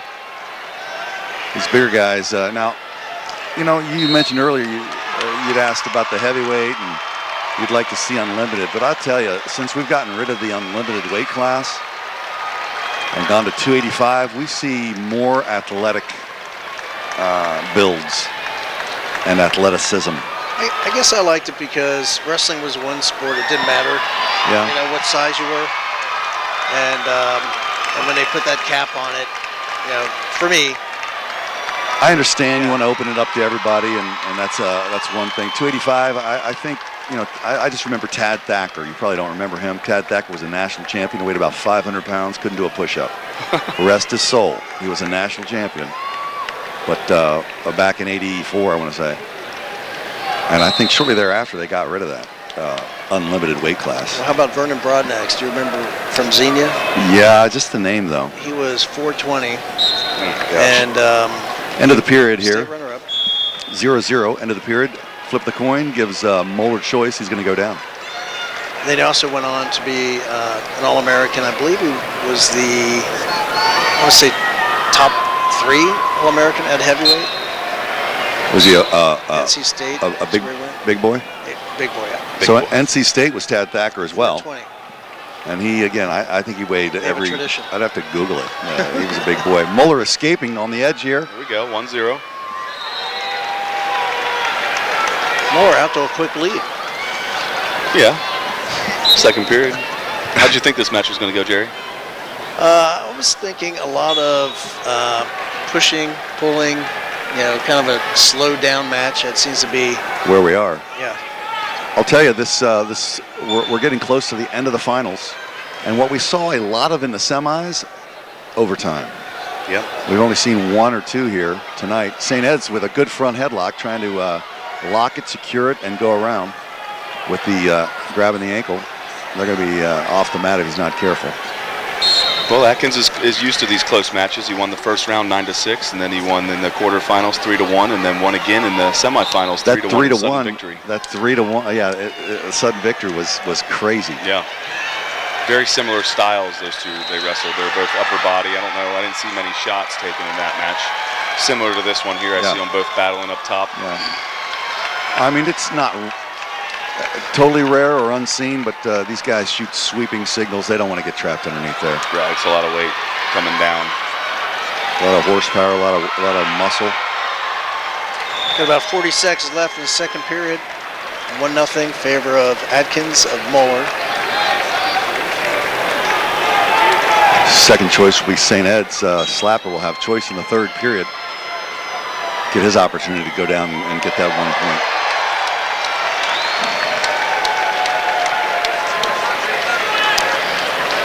Atkins' coach from Moeller, Jermaine, he was a national champ. He was an All-American, I think, for Ohio University. He was.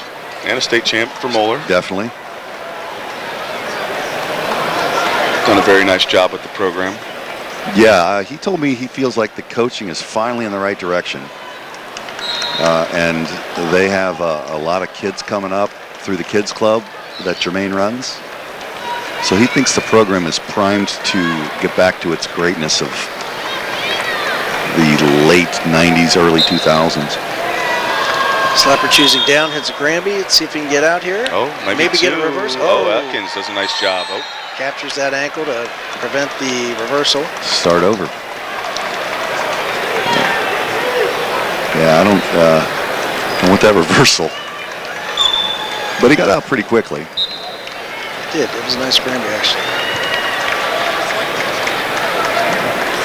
Atkins in control. Slapper coming to his feet. A little hand control, and I think he's out. Yep. 1-1. Let's see if they kick it up here or decide to take it to overtime. Could he win it again? 3-1? Could win another one? He's been there. Atkins, yeah. Done that twice. Well, we need our Southwest boy to win. That's what I'm saying.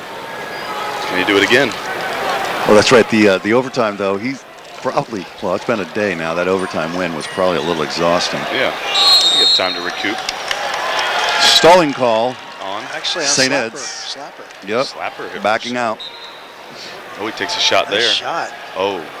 Let's see if he can Atkins finish is in it. trouble. He's got to improve his position off his hip.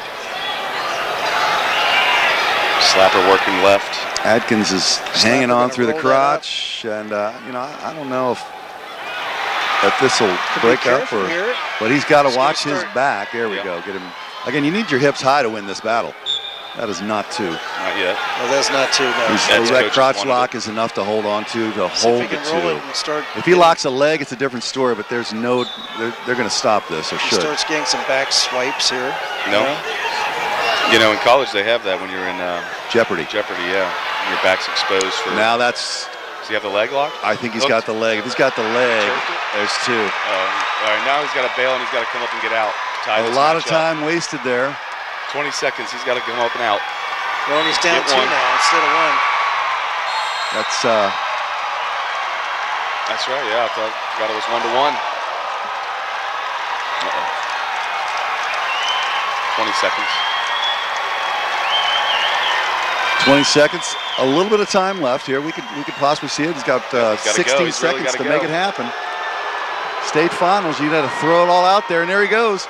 There's a slight. Bring it in. He's leaving the mat. Take him down. He needs to cover that far ankle, and he's got it. Out of bounds, and it's 1 second. 2 seconds. They say he went out with 2 seconds left. Jermaine would like a word. I think he wants fleeing. Fleeing.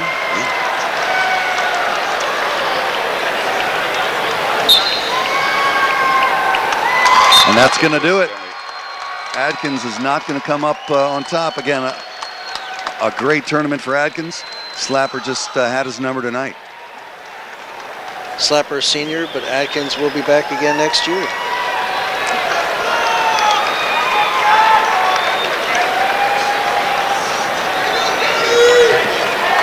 A tough loss and a great win.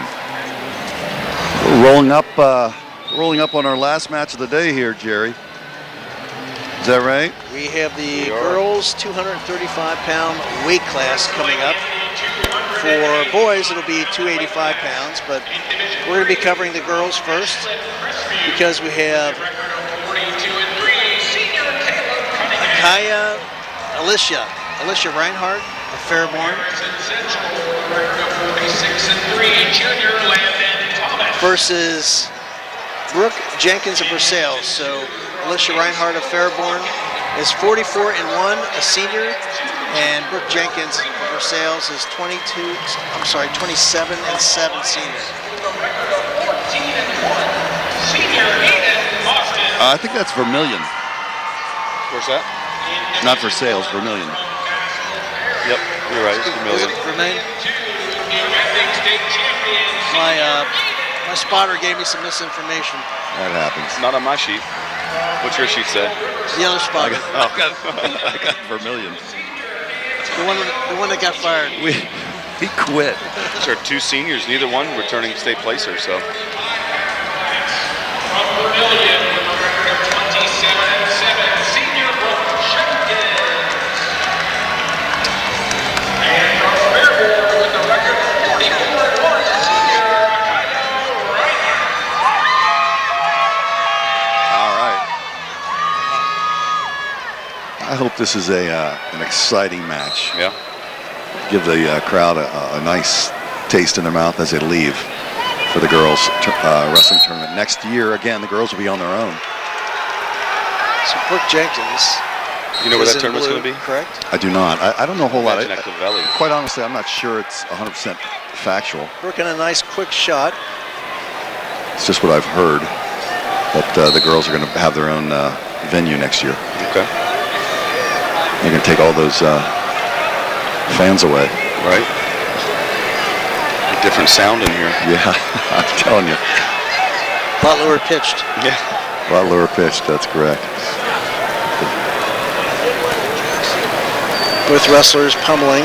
Working hard in the center. Trying to get some inside control. See if we get a slide by here.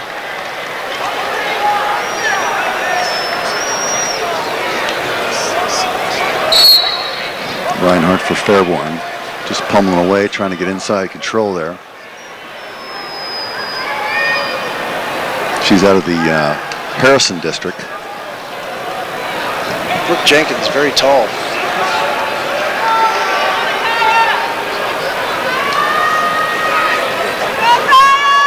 Zero to zero, 1 minute to go in the first period on Mat 1 girls state finals. Stalling on Fairborn called for backing up. Jenkins, a lot of, she took a shot there, nice. Oh, she's got a bear hug. See if she can throw it. Uh-oh. Almost pulled her on top of herself. Not really a throw, but more of a pull down. Pulled her down, yeah. Oh, here we go. Right back by Brooke. I'm sorry, right back by Kayla. Reinhardt.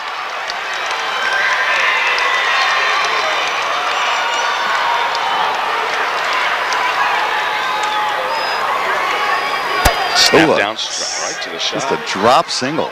You don't see that very often. No points awarded with just 6 seconds left. Fairborn needs to hang on, but not back up.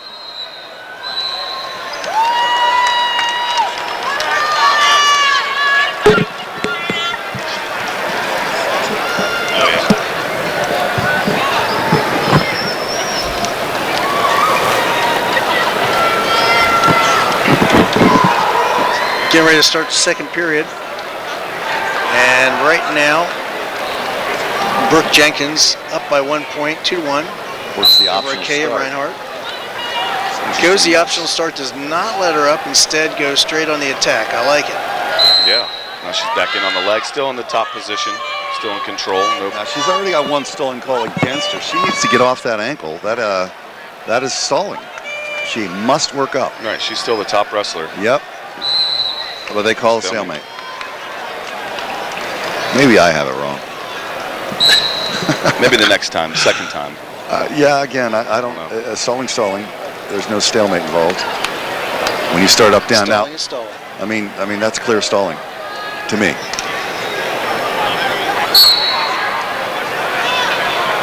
Maybe he got the older edition. I'm reading last year's book, I guess. I don't know. She drops down. She's got to be careful not to She lock could be hands. locking I think she's hands. locking hands, yeah. Yeah, I thought she was too. Maybe She's on both shoelaces, possibly. Yeah. Up and out is It's all Jenkins. tied up. 2-2. No, 3-1. 3-1. She's in the face there. Yeah. Double unders. And locking it backing up again. I think she's going to get hit again. Trying for that throw. Yep. Double under. She could get. That's a nice, illegal. Oh no, it's not. Does she have it under lock? She had under one arm, and I thought it was like a little side full Nelson. But, Akaya with only one loss on the season. Pretty impressive. That is impressive. Wow. Brooke having 7 coming into the finals.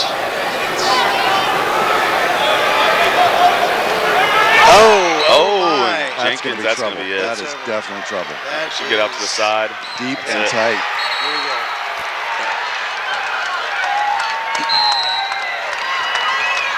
While they're finishing up on mat 1, I'm going to move my eyes over to mat 2 with match 6, 7, 9, where it's 2-1. So we have Faulkner from Maslon Perry, who's in control here, or in the lead, 2-1.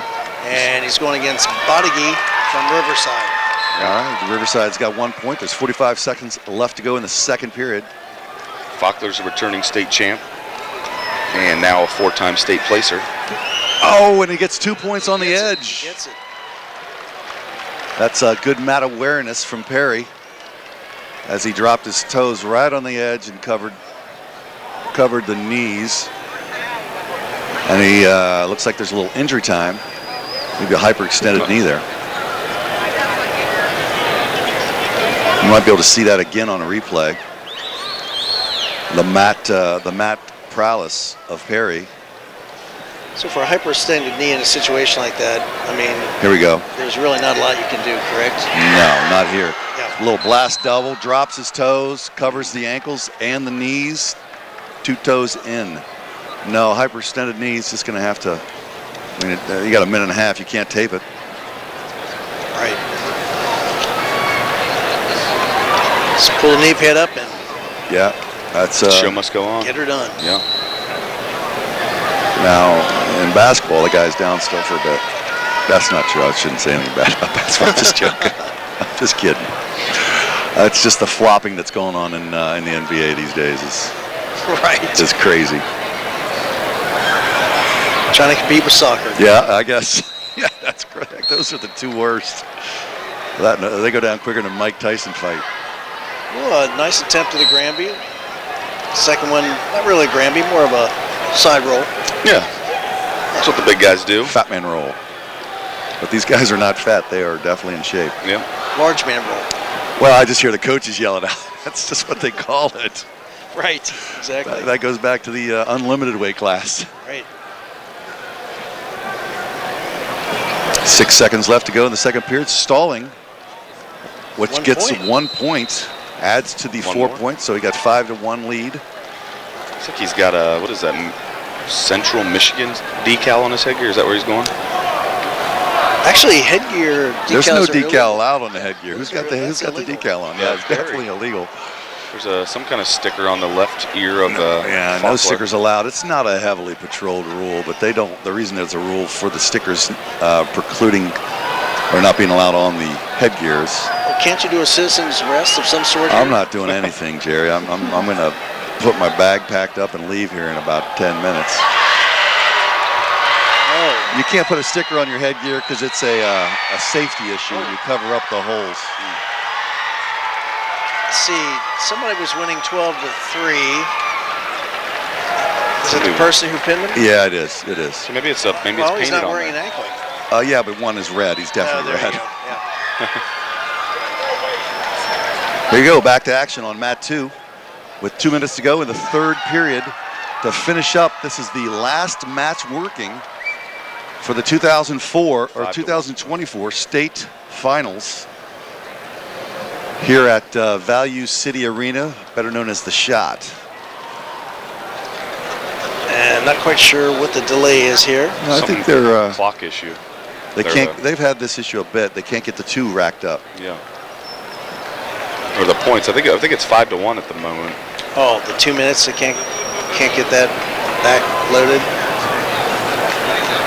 And they're checking the score. It should be 5-1. 5-1. It was 5-1. Wasn't it? They took it off and swapped it. I think they're trying to correct it, but the computer and the scoreboard are not communicating.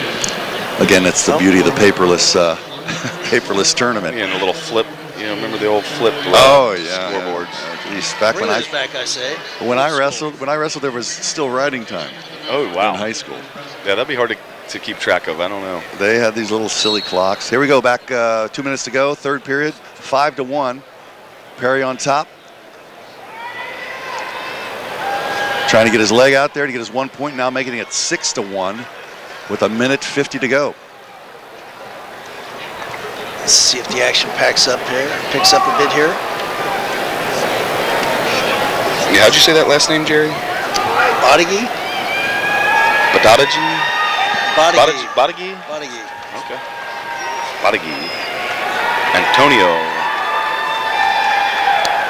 Working on the edge there, applying pressure, not letting the opponent relax on the edge. Well, Faulkner's definitely in a much better wrestling stance.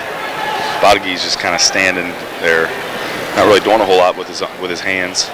He's He's definitely continued to. Oh, nice double leg. Yeah, but he did not. Looks like a strong, athletic kid. I'm sure he both play football. They both look pretty athletic and strong to me. Yeah. Less than a minute left. Perry on a nice. He's going to try and wrap up those ankles. Get 2. He's rolling out. No, he gets the 2 on the edge. Couldn't see the finish there because of the obstruction. Here we go. Another look at it. Little outside single pick. Keeps his toes back on the. Wow. Was he out of bounds? You know, I don't know what the ref saw. I wasn't there, and I'm not. It doesn't have the value of replay, right? Yeah, might have. His seat's a little better than ours. Yeah, he's down there. There's no replay for us. No bricks to throw. 36 seconds left. 2-8. Perry on his way to a state championship victory. Let's see if we can end with a flurry here for some crowd excitement. Right? With everybody that's left. Yeah. Nice. Regrettably, this is the shame of the whole thing. I think they should start heavyweight first. Let those guys get the full arena effect. Right. Yeah, kind of anticlimactic finish. It's disappointing. 80% of the crowd leaves. Right. These guys are sometimes the best matches of the evening. There you go. And that's going to conclude the tournament. So, for Waycross Community Access, thank you for tuning in to the 87th Annual Boys Ohio OHSAA Wrestling State Tournament and the 2nd Annual Girls State Tournament. I'm Kyle Grillo saying goodbye. I'm Jerry Tischler saying goodbye. And Lou Carraher, thank you for joining us. Guys, it's been a pleasure. All right, thank you.